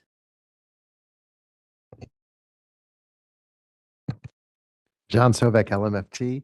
I'd like to make a motion to direct staff to take all steps necessary to complete the rulemaking process, including the filing of the final rulemaking package with the Office of Administrative Law, authorize the executive officer to make any non-substantive changes to the proposed regulation and the rulemaking documents, and adopt the proposed regulations as noticed for Title 16 California Code of Regulations, Section 1888.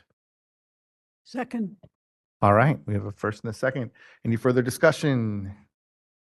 Any comments from our audience participants? Any comments from our remote participants? We are open for public comment via WebEx on the new motion. If you'd like to make a comment, please raise a hand by tapping that hand button at the bottom of the screen. Dial-in users dial *3 to raise your hand, and we will call on people in the order we have requests. We're going to take just a few seconds now to see if we have a request for public comment.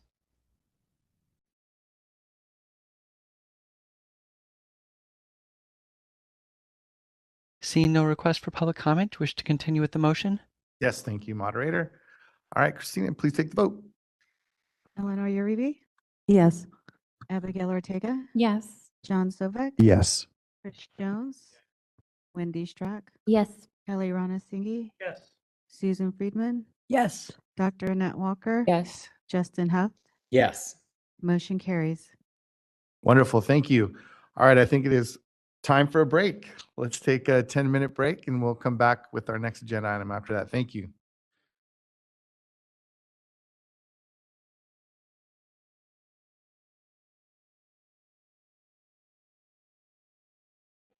All right, everybody, welcome back.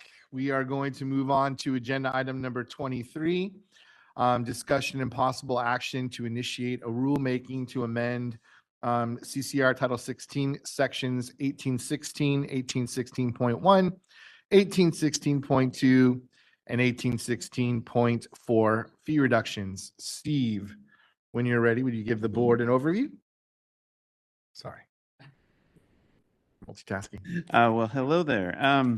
Let me get, so we're going to be talking about a proposal for a fee reduction to address our reserve fund, which is reaching, which at the end of this year is probably going to reach the statutory maximum. So following a 2020 fee audit, the board increased its licensing, registration, examination, and renewal fees effective January 1st, 2021, the Assembly Bill 3330. And under Business and Profession Code, Section 128.5, state agencies must reduce fees if reserve funds exceed 2 years' operating budget at the close of the fiscal year. At its February 2025 meeting, the board reviewed fund projections and found it would exceed a 24-month reserve threshold, reaching estimated 26.3 months by the end of this fiscal year. So to comply with BBC Business and Profession Codes 128.5 and in consultation with the department's budget office, staff recommended a 50% reduction to licensing, registration, examination, and renewal fees for a 4-year period from July 1st, 2026 through June 30th, 2030. This adjustment is projected to bring the reserve balance down to a 15.4 months by the end of fiscal year 29-30. So what you're seeing here is the actual proposed regulations that we would like you to look at today. And the proposed amendments would be to the California Code of Regulations, sections 18.16, 1816, 1816.1, 1816.2, and 1816.4. What this would do, it would reduce renewal fees by 50% from $200 to $100 for licensed renewals and from $150 to $75 for associate renewals. This would also reduce the initial license and registration fees by 50% from $200 to $100 for license issuances, and from $150 to $75 for associate registrations. It would reduce examination fees, and this is for the board-administered exams, the LMFT, and the law and ethics exams, and the LEP written standard. It would reduce those fees from $150 to $75 for the law and ethics exams, and $250 to $125 for the board-administered clinical exams. Lastly, this would reduce licensure applications by 50%. That's the initial licensure application. I have a hard time with that. From 250 down to 125. And there is also some clarifying, we were looking at the language and we were retitling that section 1816.4 for clarity. And there's also some minor technical changes like crossing out an S that shouldn't have been there. So you know, we kind of had a brief discussion last time, and I kind of mentioned it earlier. We were looking at this in talks with budget, and really that bringing us down to a 15.6 month reserve after 4 years, 15.6 around that should be a very healthy reserve just to weather any certain economic uncertainties, but I think still allows us, if we do have to do any growth, that would be fine. The other thing to consider too is, I know there may be concern, is, you know, what happens if in a year or two we like, whoa, we made the wrong estimates. Well, we can definitely, with that 4-year span, we will definitely be, as we always look at the budget, we will be very closely watching the budget. And within the time frame, let's say, you know, if 2 years from now we're seeing those projections may have not, you know, been correct, we can then pursue other, you know, regulatory changes for those. So we will keep an eye on that to make sure we don't fall into a negative outcome. So so the language is there for you to look at, and I guess I can open it up for comments or questions. Wendy? Steve, thank you for bringing this forward. I think this will bring some welcome relief where we can. I think my only concern here is what happens at the end of it. So while we may be decreasing the fees by 50% now, in 4 years, we're going to be doubling our fees. And so how is that messaging going to work with the licensed population who, after a 4-year period, will be used to a much different number, and then suddenly we're doubling it on them in 4 years from now. So I absolutely appreciate where we can reduce the fees. I just want to make sure we have an exit plan No, ready to go before we go down this process. once again, I think, and I fully understand what you're saying.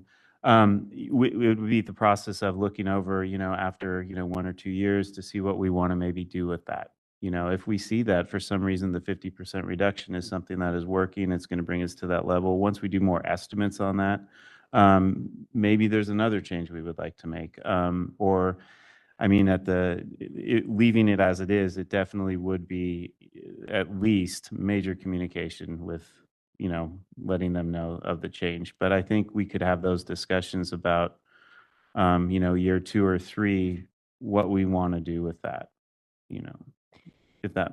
It does make sense. I guess I'm just not super comfortable with like, well, we'll figure it out when it gets closer as a strategy. So that No, it will. I mean, this will be something that we will put on the board agendas and talk about. I mean, it's not, yeah. okay. I'll let my other colleagues weigh in. It will be agenda. Yeah, Okay. especially I'm with maybe that. not comfortable yet, but I'll Okay. let my colleagues weigh in. Susan? I'm just curious, instead of like doing all of this, which is complicated, remember last time we were like either lending or giving money to the overall amount of money that the state had?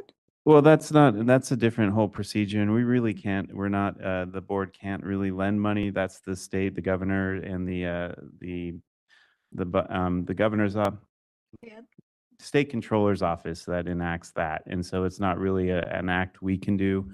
That's something, so this is the process we have to go through, either amending our statutory requirements or our regulatory, and then it works out with this one with the regulatory requirements. Thank you. John? So Steve, I'm curious, what other avenues of reduction did you all consider?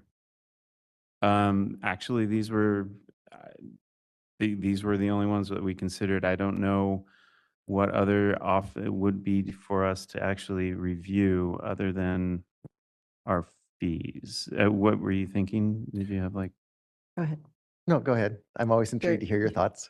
Well, I think that, we always look to the budget office in terms of their experience and guidance with respect to keeping a healthy fund condition, because there's a legal requirement on the board members and your executive officer to maintain an adequate reserve fund. And if it goes below that and you run out of money, then you have liability individually, all of you.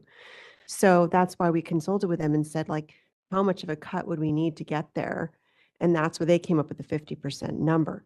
We're going to see how that plays out over time. And if that's a good number and it's working, then you need to revisit maybe legislation or something else to change the fees.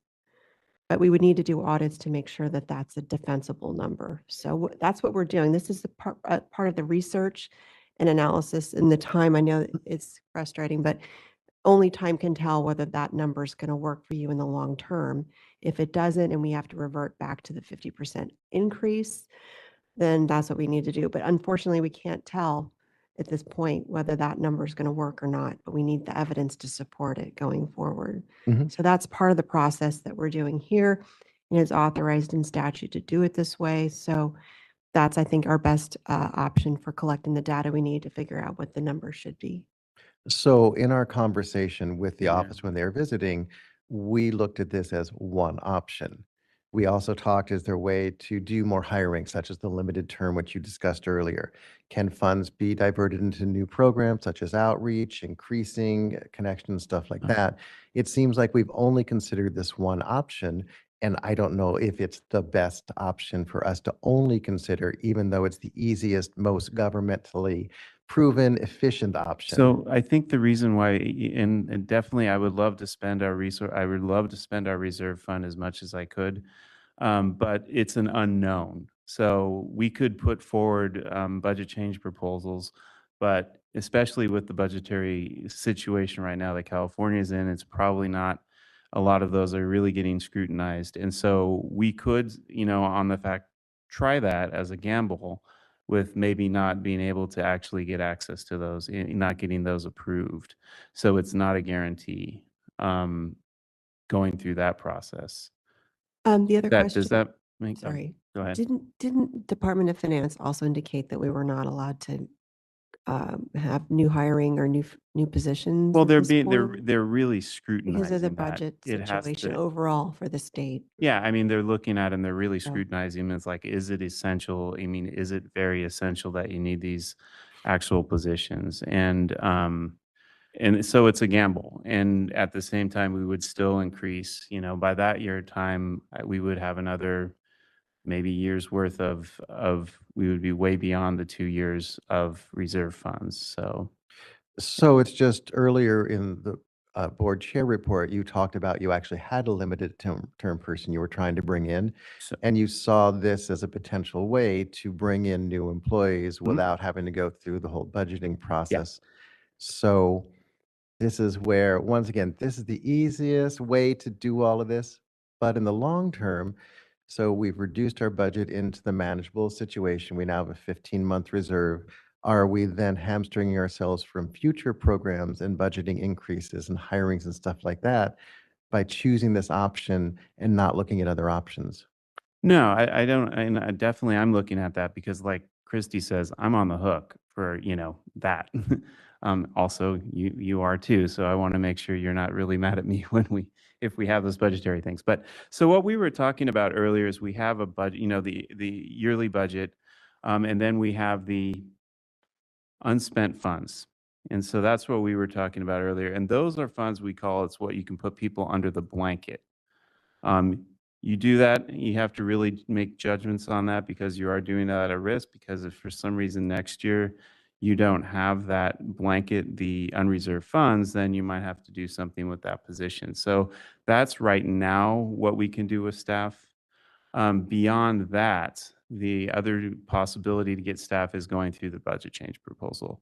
When I was considering that, you know, the 15-month reserve fund, I think it does allow us to, first of all, the economic uncertainties, and then if we needed to at that time increase staff and request the budget change proposals, we would have, I think we would have enough funds to work with there. I really do. And then one other question. Did we consider enforcement fee reduction under this same reduction piece? Since we're talking about the cost of enforcement fees for people, was that considered under this proposal as well? Enforcement fees are completely, they're really not, it's not really included as like the cost, the attorney, the recover costs and stuff. You're talking about the $100 probation a month, the monitoring? $100 a month fees we're talking Probation about. monitoring, I see what you're saying. Well, that's totally within the discretion of the board on its cases. yeah. And also if someone brought a petition for reduction of penalty and they wanted their probation monitoring fees eliminated, that would be an option available to the board if in that case they felt it was warranted. The problem is we don't have a regulation as a rule that says that we're not going to do probation monitoring costs. So it would be more of a case-by-case basis where you'd have to exercise your discretion in your various decisions to eliminate that from the probation order. That would So be, where does the $100 a month, $1,200 a year number come from then? Is that just an estimation? It's an estimation of staff Average. hourly average rate for the staff. So it's not considered a fee structure, it's an estimation, but you're charging everybody $100 a month or $1,200 a year. Yeah, to recoup the cost. so again, you can look at a regulation to consider the criteria that's for something- eliminating it or eliminating it. And that is something we could do. Yeah, I mean, in a You want it as a rule. secondary to this. So it could possibly be amended into this, but you would need time to consider and rewrite it?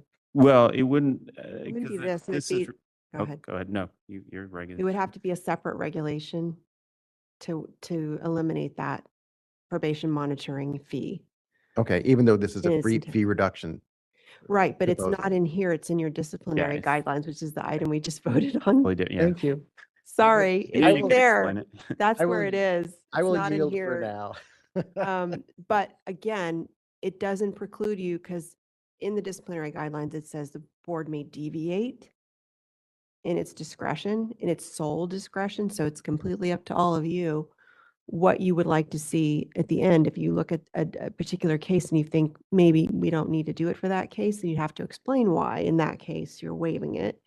But if you want to consider like factors and criteria and waiving it, we probably want to develop further regulations in that guideline document to explain the criteria under which you would waive the fee, or you could delete the fee completely. So that would be up to you to do, but currently it would be more of a case-by-case approach or under a petition for reduction of penalty or termination of probation that you could eliminate the fee. Does that make sense? Okay. All right, thank you. John, any other? I was just going to say Eleanor? that I actually welcome the reduction, especially for our consumers who finances is an issue. So I would even recommend that as the presentations are being made, letting them know, about this change for the next 4 years. Abigail? Yeah, I was gonna also say, are you gonna have like a stakeholder, a space for stakeholders to weigh in on this plan? Yep. Yep, That's- okay. Yeah, during the And, regulatory process. Is there a possibility of having like a tiered face reduction where maybe like in the midpoint, assess how it's going? Because, things could also change with the workforce, right? People can, even though people don't really leave here, they stay for like 50, 20 years, but there could be changes with like employees, right? So like checking in halfway through this, it's 4 years that Well- this is happening. I mean, that's what we will. And I think of the budget reports, actually, since we're doing this, are going to be a little more robust so that you can see the expenditures and costs so we can really keep track of that. And then, And then, as far as like what happens after, like, can we do like a sunset clause so that, we can maybe only gradually return the fees, but only if it's, based off of like the actual numbers, not like at the end of this, we will do 50% increase, but that we are actually looking at what's happening.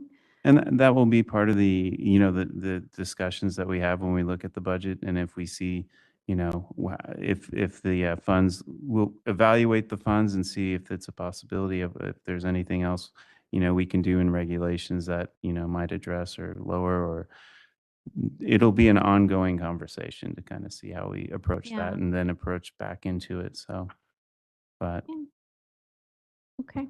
I'd just like to add that this is how you've approached it previously when you've done fee reductions, and it's worked so far. I don't think I've been here before where there was Oh, a no. fee Right. reduction. But so other It was boards in too. This is, 2000, I Other think, boards, right? okay. 2001. This Yeah. is new to me, yeah. but other boards, we were looking at other boards too, that this is a similar process they use. So. Any other discussion? Would anyone like to make a motion?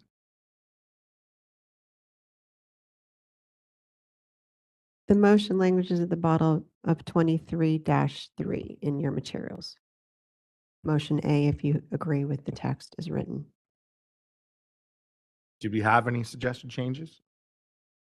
I mean, I guess could we, and maybe this isn't so I guess I'll defer to Christy on this one about, could we put something in there that really is clear about outreach and communication with the licensees, or is that really meant to be like a separate motion or a separate direction?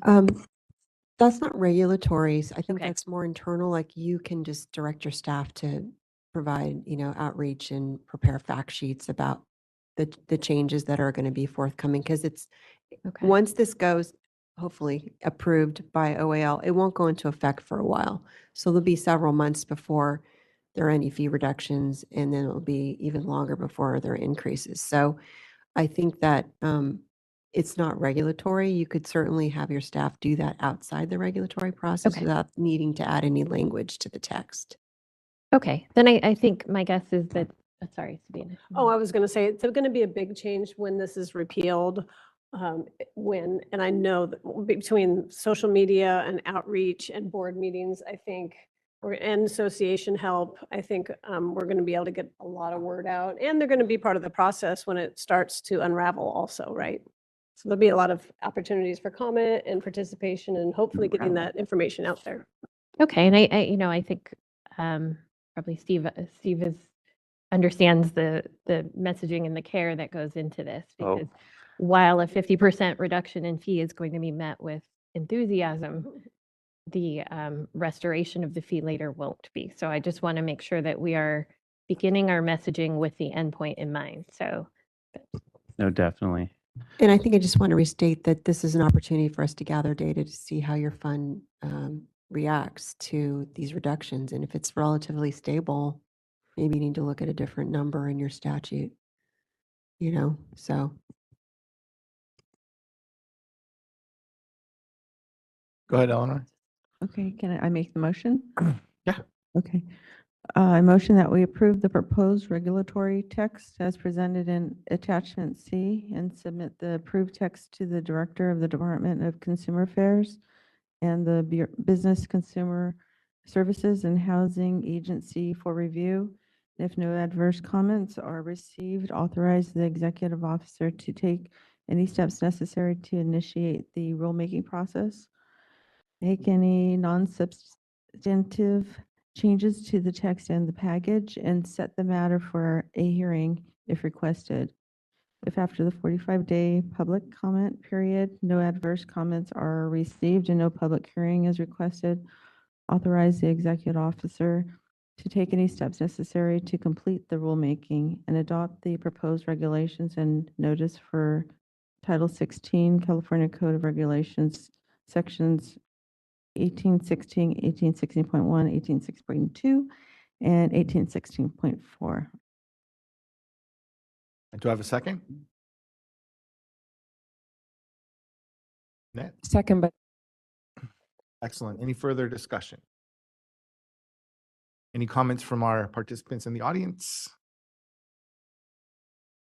Lost our podium. Oh. Wasn't up. It was, wasn't it? We had a podium then. Okay. Hello again, Shanti Ezrin with CAMPT. We are in general support of the adjustments to reduce the board's fee structure. Really appreciate the conversations around this, and thank you to board member Sovic and also to board member Ortega for exploring some of the other avenues of possible fee reductions. Along those similar lines, we just want to echo the need for mindfulness to maintain a reserve amount that accounts for future staffing, future expenses, and future growth of the board that was already alluded to in some of the earlier conversations today. And thank you for your work on this. We're looking forward to engaging more when the rulemaking gets initiated. Thank you. Any comments from our remote participants? We are open for public comment via WebEx on agenda item 23 in the motion. If you'd like to make a comment, please raise a hand by tapping that hand button at the bottom of the screen. Dial-in users dial *3. And as a reminder to our mobile device users, you may need to hit the ellipses button, that's the ... in order to find your hand. Our first request comes from Ben Caldwell. Hold on just a moment, please. We're sending you a request to unmute your microphone. Thank you. Good morning, Ben Caldwell, MFT. To board member Sovek's point, when fees were increased a few years back, it was presented as a way to not only shore up the board's financial status, but also to allow for expansion of staff so that responsiveness could be improved, processing time significantly reduced, more application functions could be moved online faster, and so forth. To the degree that it's possible, it would be preferable to see excess funds used for those purposes. But I do understand, Steve, the challenges that you have noted with that.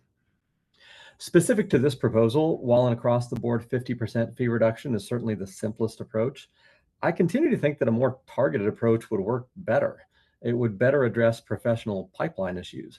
And so I wonder whether the board might wish to consider a 25% reduction in license renewal and license application fees over the 4-year period, and a 75 or even 100% reduction in fees for initial registration, registration renewal, and exams.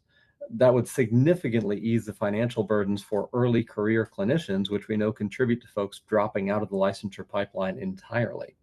Finally, I wonder whether the implementation date of July 1st of 2026 is realistic, considering the timeline for OIR to give final approval on regulations. I just wonder whether staff could comment on that. Thank you.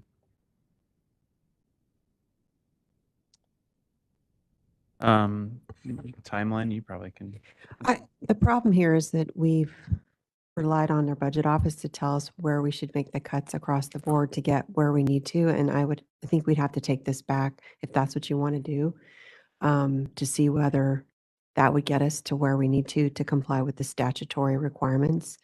I'd have to look more at, the statute says we can reduce, not waive fees. So I'd have to see whether that would be a legal problem. But I'm not sure if the argument that a waiver is a reduction is the same thing in OAL's view. So I'd have to do a little more research to see whether that would be an option. In the time frame, I mean, that's why we're bringing it here, is because we're trying to reach Yeah, and the that. time frame, I mean, the target was, it takes about a year to get a regulation approved and implemented through OAL, and our target was July of next year. So that's why we're bringing it to you now, so we have some cushion to make sure it gets implemented in time. So if we take this back and consider those other options, then we probably would have to push the date out farther, because we need that 1 year to, or we'd have to seek maybe emergency regulations, which I don't know if we'd get through, but that would be something to consider. Okay. Thank you. All right, thank you. Thank you, Ben. Any further comments from our remote audience? That was our only remote request. All right, did we want to consider anything that was brought up by Dr. Caldwell? Or would you like to move to vote? It's your motion, Eleanor. John, you have a comment? I just want to go on record again to say that I understand this is the easiest and clearest way to do this. And I would like us in this process to continually explore the idea of other ways to do this reduction, including the idea of looking at limited term or more positions to staff up. So that we're also addressing the other concerns of our stakeholders, which is timelines and pieces like that. The ability to be able to contact a real person and get a real response in a timely manner, which we talked about earlier. All of those are things that could also creatively be worked on in this. I understand this is the easiest, the quickest. Government works slow. We need a year to make this happen. It has to happen or we're in big trouble. I understand all of that. But I also believe that taking the easiest route isn't always the most effective route, and to continually consider other ways that we can do this that involve some of these other aspects. Further comments? Abigail? Nope. All right, Eleanor, are you good with your motion? Okay, we have a first and a second on the floor, so Christina, please take the vote. Dr. Annette Walker, Susan Friedman, Yes. Kelly Ramasingi, Yes. Wendy Strack, Yes. Chris Jones, Yes. John Sovek, No. Abigail Ortega, No. Eleanor Uribe, Yes. Justin Huft. Yes. Motion carries. All right, thank you. Next on the agenda, item number 24 is the discussion and possible action regarding Assembly Bill 427 from Jackson, Social Workers Interstate Compact. Roseanne, would you please provide us with the update? Yes, thank you, Chris. So this bill would establish California as a member state in the social work license compact. It would permit an LCSW in a member state to practice in other member states. And if California joined, it would apply to licensees in California and practice in California. As written, the bill would become operative if a majority of this board voted in favor of joining the compact and the vote was certified by the director of DCA. So right now we have a number of licensing laws that we abide by. We require, of course, a California license to engage in the practice of clinical social work in this state and use the term licensed clinical social worker. We have our Practice Act requires certain standards be met, and including a master's degree from an accredited school by the Commission on Accreditation of the Council of Social Work Education. We require passage of a clinical and a law and ethics exam and 3,000 post-degree supervised experience hours. We also have created a more streamlined license process for out-of-state licensees licensed for at least 2 years at the same level in their state. For these particular out-of-state licensees to qualify, instead of looking at all of their past education and experience course by course and hour by hour, we say that the board will issue a license if they have been active and unrestricted in their state for the past 2 years, they have a qualifying master's degree, they need to fingerprint, and then they need to take certain California-specific coursework as at a continuing education level. They need to be they need to take 12 hours of California-specific law and ethics, 15 hours of California-specific cultures, and then a 7-hour California-specific child abuse assessment and reporting course. And so those together, that's about 34 hours total of additional CE that they need to take if they're going to qualify for that streamlined process. And then they need to pass the California Law and Ethics exam. And so if that is the case, then instead of looking at all of their education and experience in total, we allow them to move forward and have a California license. We also have a couple of different processes for different individuals in certain situations. We have a process for military members or their spouses who are relocating here. If they hold a license in good standing in another state, they may practice in California in the same profession. They need to register with the board and let us know, and then there's some certain things that they need to follow in order to practice here. We also permit a person with a current active and unrestricted license in another state in the same profession to obtain a temporary practice allowance. For example, if they have a current client that's on vacation in California, or they're in the process of relocating to California, they can request a 30-day temporary practice allowance once per calendar year in order to continue to see their client while they are traveling here. So that's kind of what the current landscape looks like. Under this bill, the bill establishes the interstate compact. And the idea of the compact is that each state needs to ratify the compact as is via legislation in order for the compact to become effective in that state. And so the compact has several sections or components. It talks about generally what the compact is. There's state responsibilities, there's licensee responsibilities. It goes through what the state's authority is and then what the compact commission does. So kind of some highlights of that. The compact allows a state that's a member to issue a multi-state license or a multi-state authorization to practice. And that would be if California joined, then California could issue a multi-state license to people who live here to practice clinical social work both in California and also in other member states. There is a compact commission that's a quasi-government agency whose membership consists of all states who have enacted the compact. A home state means the member state that's where the licensee primarily lives. A member state is a state that has enacted the compact. This compact references multi-state authorization to practice. That's a legally authorized privilege to practice in a particular state. A multi-state license basically gives you the ability to be authorized to practice. So it's a little bit some confusing language, but they're kind of two separate but related things. And then a remote state, you'll hear that reference, that means a member state other than the licensee's home state. All boards have to comply with the requirements of the compact and to adopt regulations to implement its requirements. And so that's kind of a general setup of what the compact looks like. State responsibilities, a state needs to, in order to be able to join, they need to license and regulate the practices of social work either at a clinical master's or bachelor's level. So California does regulate the profession at a clinical level. So it would be joining the clinical portion of the compact.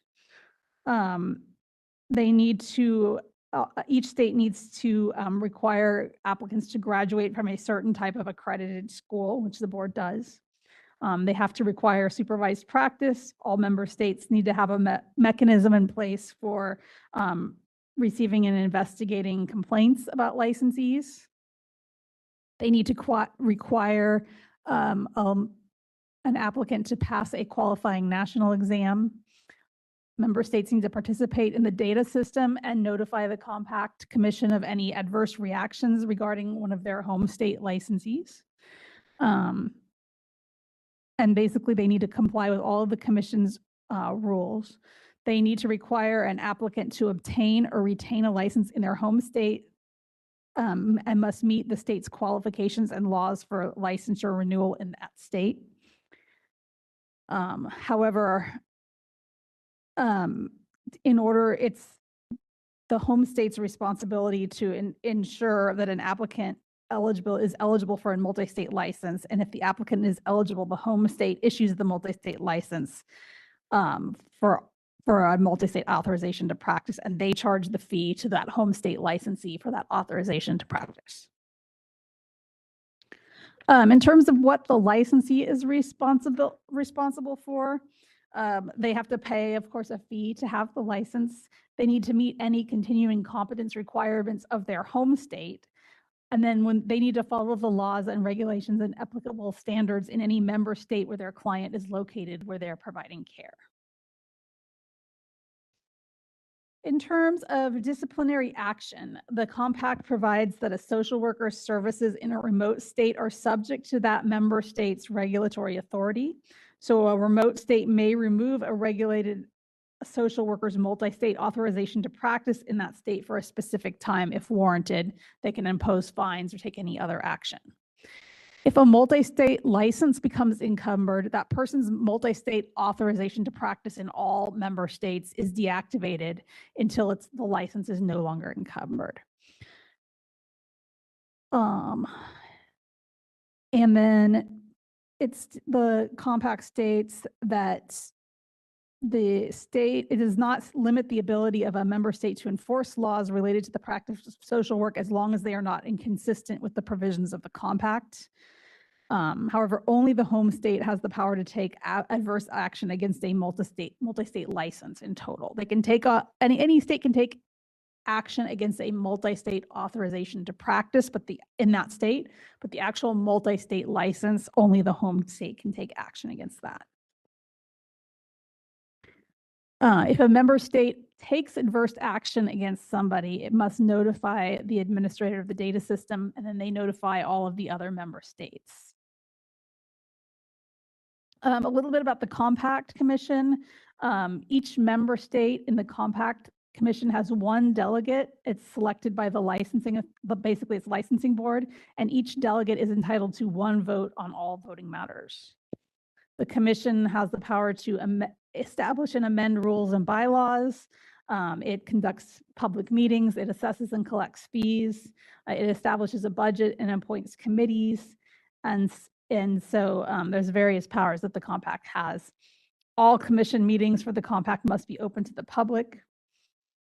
The commission is permitted to levy and collect an annual assessment from each member state and impose fees on licensees of member states who have a multi-state license. And then finally, just kind of to reiterate, it says in a couple places, the rules in the commission have the force of law in each member state. And so it states that all laws in member states that are in conflict with the compact are superseded. And all agreements between the commission and member states are binding. So there's a lot in that text, a lot of sort of legal details. Basically, the goal of the compact is to allow social workers to have an easier time providing services across state lines without having to gather a license with every state and pay separately for a license with every state. The author is running it in hopes of removing barriers to licensure and fostering greater mobility for social workers because of the workforce shortage that we have with licensed mental health professionals. Currently, the compact is just getting up and running. There are 24 states have enacted legislation to join the compact, and they are in the implementation phase of the compact. So they're in the process of they've begun the rulemaking. They have a request for proposal out right now to initiate for companies basically to bid on who's going to build the data system. So they're just in the process of kind of starting up, writing their rules. They expect that they will be able to issue multi-state licenses in the next 12 to 24 months. Just want to highlight some of the specifics of California's particular coursework requirements. Under the board's current pathway to licensure, as I mentioned, we have certain California-specific coursework, about 34 hours total of CE coursework.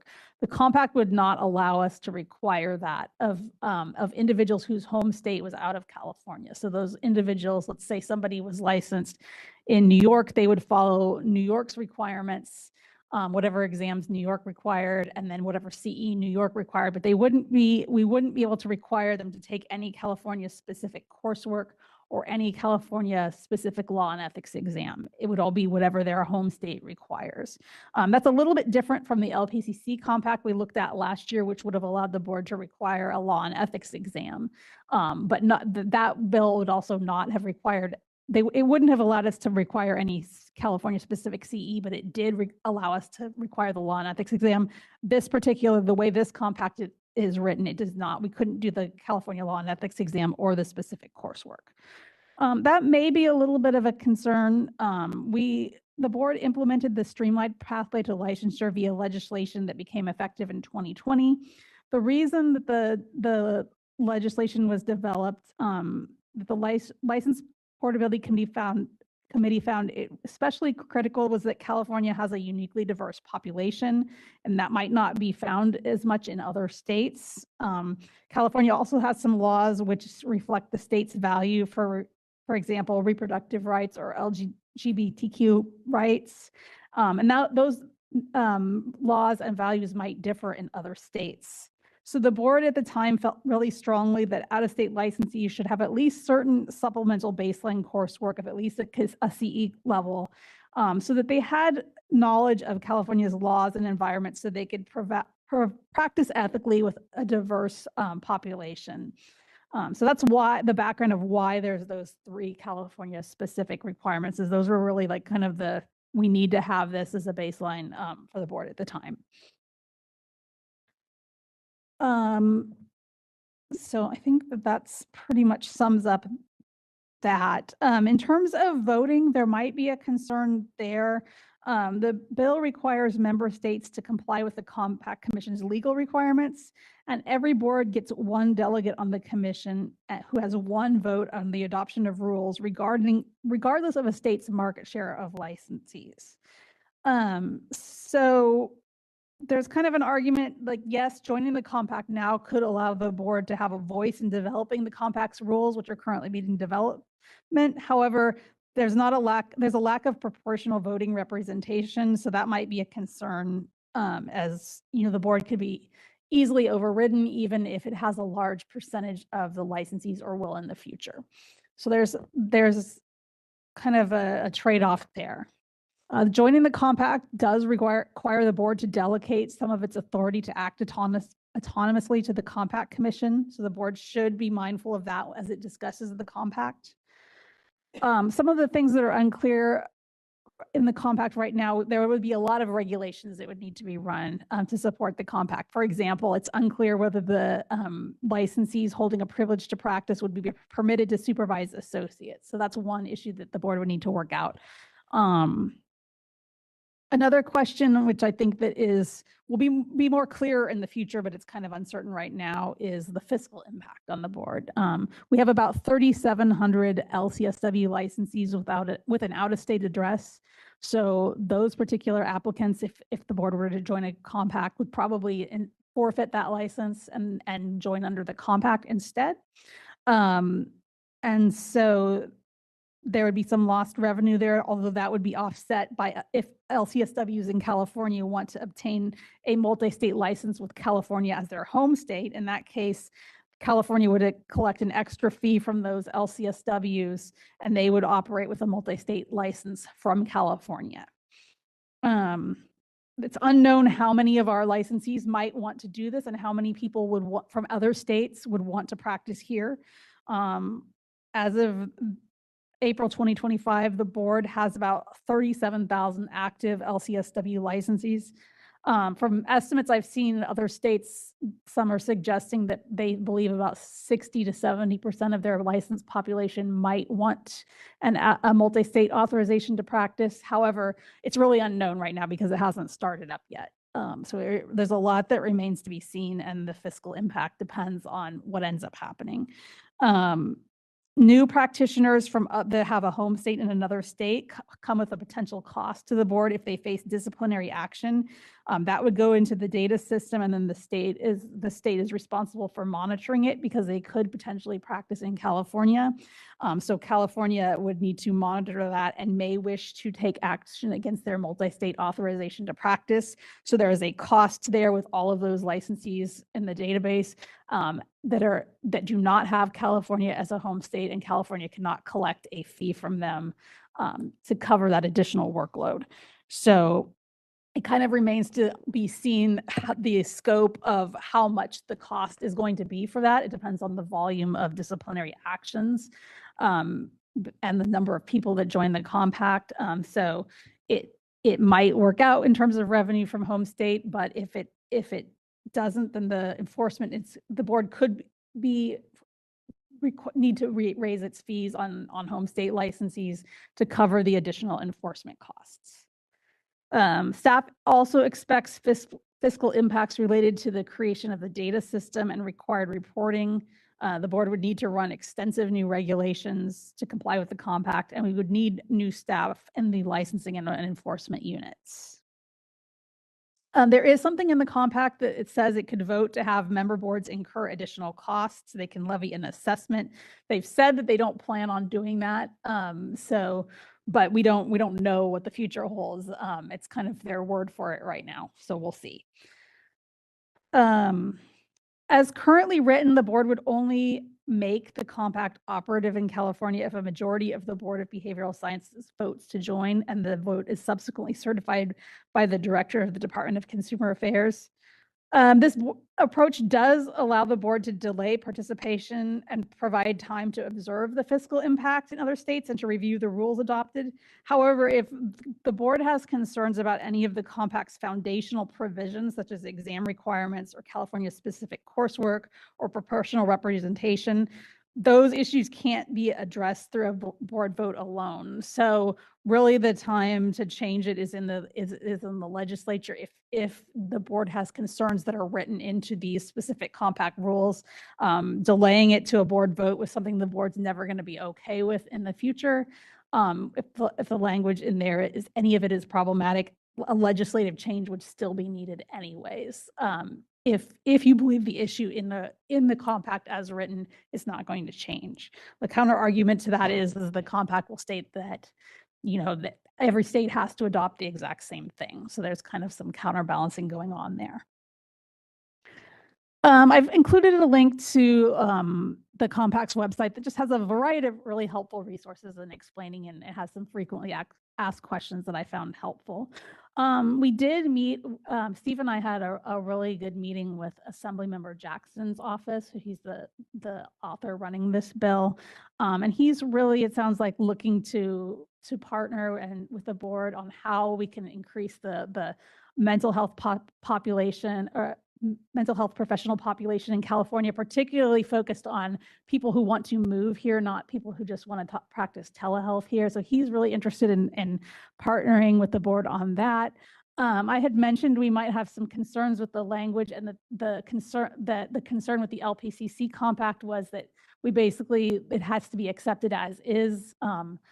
No amendments can be made, and he was kind of willing to make amendments anyways. So he kind of wants to see if this was going to be acceptable, what would be acceptable. So I think some helpful feedback, even if the board wants to, the staff recommendation on the compact is opposed, but it would be very helpful, I think, for the future to kind of discuss, if the board in the future wanted to implement the compact, what would be the kind of starter negotiating or discussion points? What needs to happen in order to do that? And then at least staff can work with the compact commission and relay those, and then there's a starting point for conversation. And then the author knows for the future, and he can amend his bill if he wants. It probably won't be accepted by the compact, but we know kind of what it needs to look like to be acceptable. So that's kind of where we're at with this. And I'm going to open it up for discussion now. Thoughts? Kelly? I sort of want to see how the Supreme Court's ban on conversion therapy would play out before we make a die-hard decision on this. Currently, Colorado's law on conversion therapy is before the Supreme Court. That's the state and local law. California affirmatively bans conversion therapy. No mental health clinician can use it. 16 states have no laws on conversion therapy. Florida affirmatively prohibits a ban on conversion therapy, and the entire 11th Circuit specifically allows conversion therapy, including state and local permission. The Interstate Compact does not require a California law and ethics exam, which affirmatively tests on child abuse mandated reporting and confidentiality. And I'll be frank, I have no faith that a therapist who practices conversion therapy is suddenly going to appear in California and say, oh, no, wait, I have to make sure I don't do conversion therapy here. I've been practicing it for years in my practice. What really bothers me is that only the home state of the therapist can take action, which means a Florida therapist could practice telehealth, come here on a multi-state license, practice is conversion therapy, which affirmatively is destructive toward children, thumb his nose at California and just return to Florida. I mean, we could pursue a license violation with the multi-state licensing agency, I suppose, but how would we know? And what would Florida do? And would the Interstate Compact Agency suddenly turn around, point at Florida, and say, we know that you have no ban on conversion therapy, but we're going to restrict your license because of what you did in California? I have no faith in that. The bill as written is quite problematic from my perspective. Not because I don't agree with interstate practice, or I don't agree with the fact that clinicians should have as much portability as possible, but because when you come here to California, California is a sanctuary state. It's well known throughout the country as a sanctuary state toward LGBT populations, and particularly trans populations. Conversion therapy is unlawful in our state. So I'm inclined to oppose the bill. Thank you, Kelly. I also am not a big fan of how the language is. My biggest concerns, kind of echoing what my fellow board member spoke about, is the lack of requirement of California law and ethics, of any sort of training in the diversity of California, and the practices that we have here. If we were to look at moving forward, as Roseanne said, the Assembly person Jackson was, asking what can we do to negotiate. We have a system in place for people that are coming from out of state, and they have requirements of CEUs and law and ethics that they need to take in order to practice in California. I would oppose the compact as it is. If they want to talk about it, then I would want to make sure that those pieces are in discussion with regards to what requirements we already have in place for people from out of state coming into California. Abigail? Yeah, I just agree with what has been stated as well. I'm opposed, and I don't know if it necessarily solves any of our issues. as far as like supporting communities that have shortages of therapists. As far as like my experience working with children, like home visits are much more effective than telehealth. So I don't know if that would like solve anything for like us to have out-of-state providers, doing telehealth when like children are in high need for in-person sessions. And yeah, and even in private practice, the trend right now is in person. So yeah, I don't see how that resolves the issues we're having. And we do need to have more clarity on what are our shortage areas and what are the needs of those communities before we try to solve a problem that may not be the solution to the problems that we're having. Thank you. Justin. Thank you. I will echo what we have said before, that this does not improve or even maintain public safety. As Kelly noted, this does not require any sort of trainings or experience or knowledge in issues related to California or California population. It doesn't require knowledge in issues that the board has already talked about and noted that we care about, including LGBTQ issues. It doesn't require knowledge or experience or training on California-specific mandated reporting issues. Also, it more deeply codifies an exam that we already know has clear racial disparities in pass rates, which is something we have spoken at length about with our concerns. So I am not interested in more deeply embedding ourselves and tying ourselves to an exam that we already know has racial disparities. And also, when we last spoke about this, I asked the organization presenting for research that addresses workforce shortages, since it's being pitched as a solution to that. I was not given research, but I did find it. And indeed, it does not address workforce shortages. It seems to make it worse. Interstate compacts tend to take labor from low-income areas and put them in high-income areas. And this exacerbates workforce vacuums in areas that need it the most. So I think my overall feeling is that every single problem that this is trying to address either makes it worse or creates another problem. So I would be hard pressed to find any starting point that I would be interested in revisiting this at. I will jump in here really quick and just note that the Compact Commission, they did provide 2 studies of other professions. However, they were both paywalled. So although I had access to it, I was not able to put it in the packet due to copyright issues. Thank you. Thank you, Justin. Susan. I'm just curious. I mean, I agree with what Justin said, and I'm curious. You said 24 states have approved this. What if California doesn't approve it? What does that mean? If California doesn't approve it, then things continue as they are. A California license is required to practice here. Practitioners who want to practice in other states that are based here would need to obtain a license in those particular states. There's not an entity that they can join where they can practice in like 24 different states, basically. Okay. Any further comments? I'd like to make a motion. Oh, okay. I was going to ask if we had a motion. I'd like to motion to oppose AB 427 as currently written. A second. We have a second. Any further discussion? Any comments from our members of the audience? Any comments from our remote participants?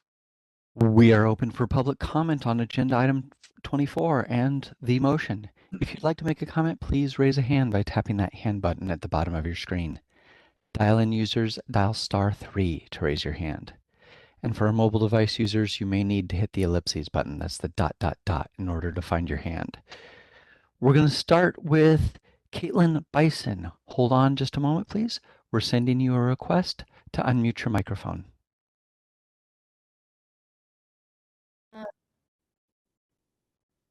I'm Caitlin. I gave the presentation to you with the Compact Commission earlier. I just wanted to address some concerns I've heard here.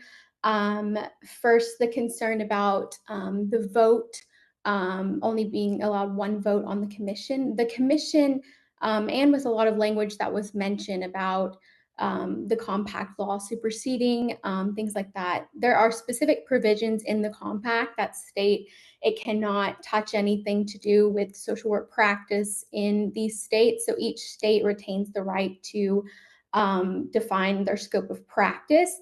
So all of the duties of the commission are administrative in nature. So that's why we have that one vote policy. Also some concerns about conversion therapy, Florida.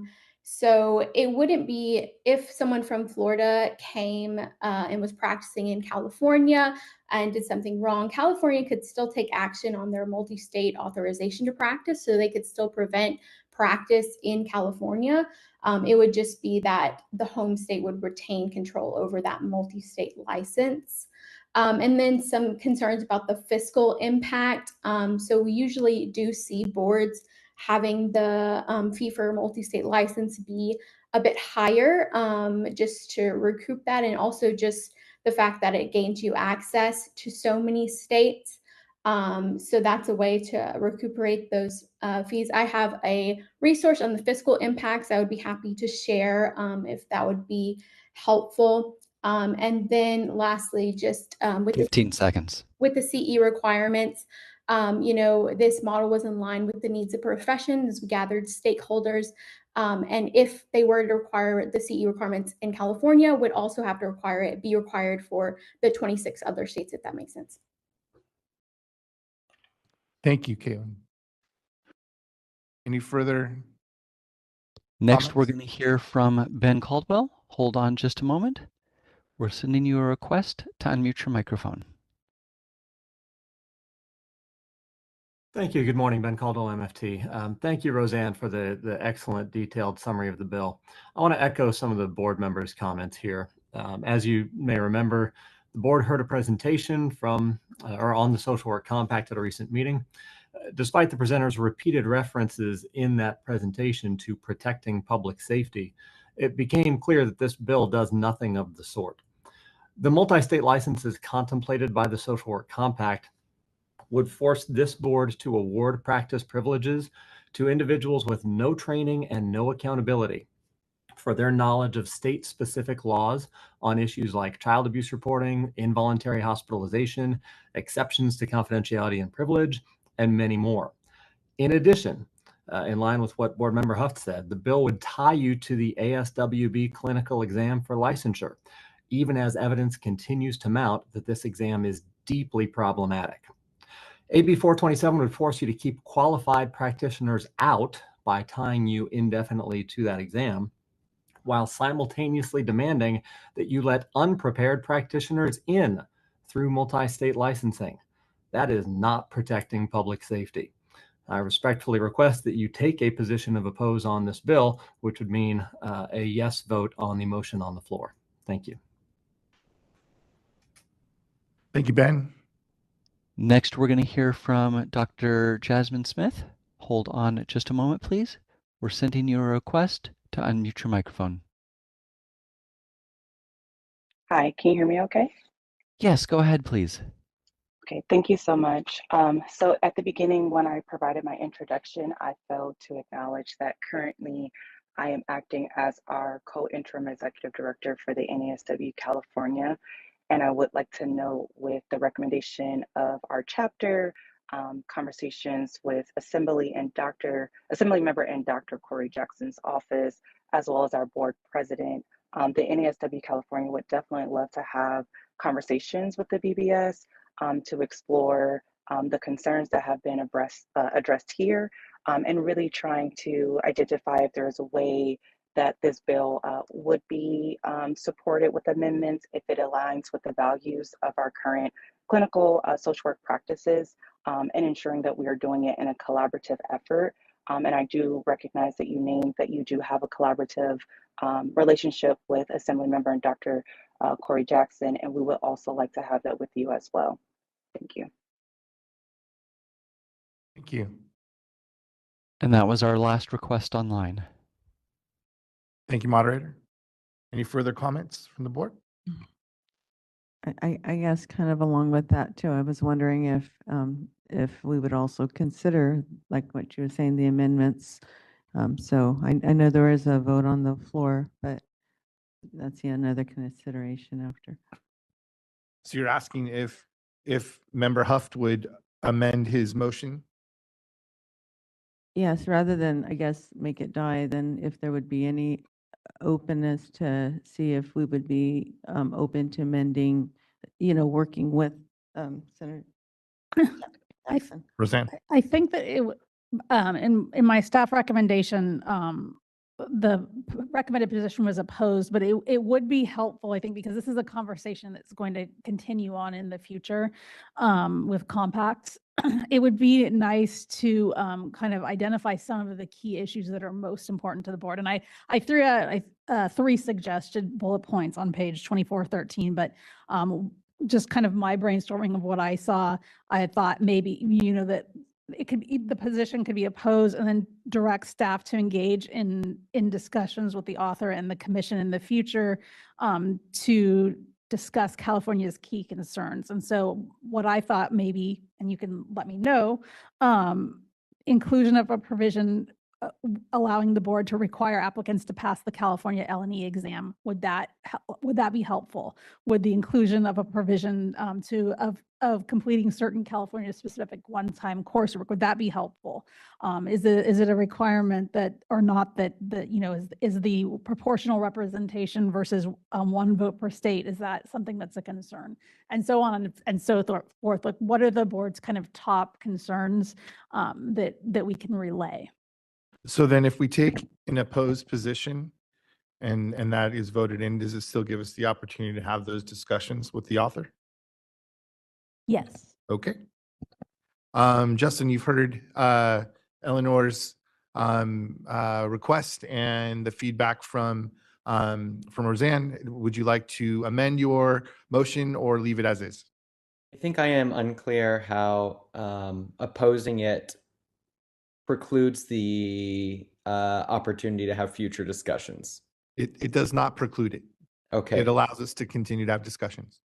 It would just Okay. be nice to have some kind of official direction from the board of what the exact really large concerns are. Like, what are we really looking for? And then we can move forward with those discussions on focusing on those areas. Is that best to be included in the motion, or can that be directed to staff afterwards? You can direct it to staff after. I think that's appropriate. All right. Did you hear all that, Justin? I did. I gently, respectfully want to push back on this, that I think that our concerns have been made quite clear, that we have concerns about the racial disparities in the exam, ASWB exam. I think I have expressed concerns about workforce shortages not being addressed. I think other board members and myself have talked about concerns regarding public safety. I think, Roseanne, the suggestions on 2413 are reasonable to consider. Happy to have those conversations around additional coursework or licensing exams in the future. I think I continue to have concerns that the Compact Commission is less than transparent, if not deliberately deceptive, that we are being told things that are just not accurate. We're being told, for example, that public safety is going to be maintained, but it is only in response to misconduct. There is no attempt to have proactive training or public safety measures in place or guardrails in place. So I guess I feel like I'm being asked to identify concerns that have been identified in 4 different meetings now, something like that. You're not being asked to identify concerns, just if we want to direct staff to speak with the author about those concerns that we've already documented. Heard. Yes, I will. Great. Then my motion, I will not revise, but I'm happy to speak to staff to direct them to be a liaison and communicate our concerns to the author. All right, perfect. Then the vote is on the floor. You have a motion to oppose. Christina, would you take the vote? Dr. Annette Walker, Yes. Susan Friedman, Yes. Kelly Ronasinghe, Wendy Strack, Yes. Christopher Jones. Yes. John Sovek. Yes. Abigail Ortega. Yes. Eleanor Uribe. Abstain. Justin Huft. Yes. Motion carries. All right, thank you. And then Roseanne, we would like to direct you to have those conversations with the author. I don't know how much control we have over the exam part of it, but definitely with, whatever we do have control over, to start the conversation there. All right, thank you so much. And I think with that, I think we will break for lunch because I think lunch has been delivered. So that's a good thing. So what do we do, 30 minutes? 30? All right, we'll take 30 minutes for lunch. So we will return at, let's call it 12:30. We'll call it 12:30. 30, I know, I'm being generous, 35 minutes.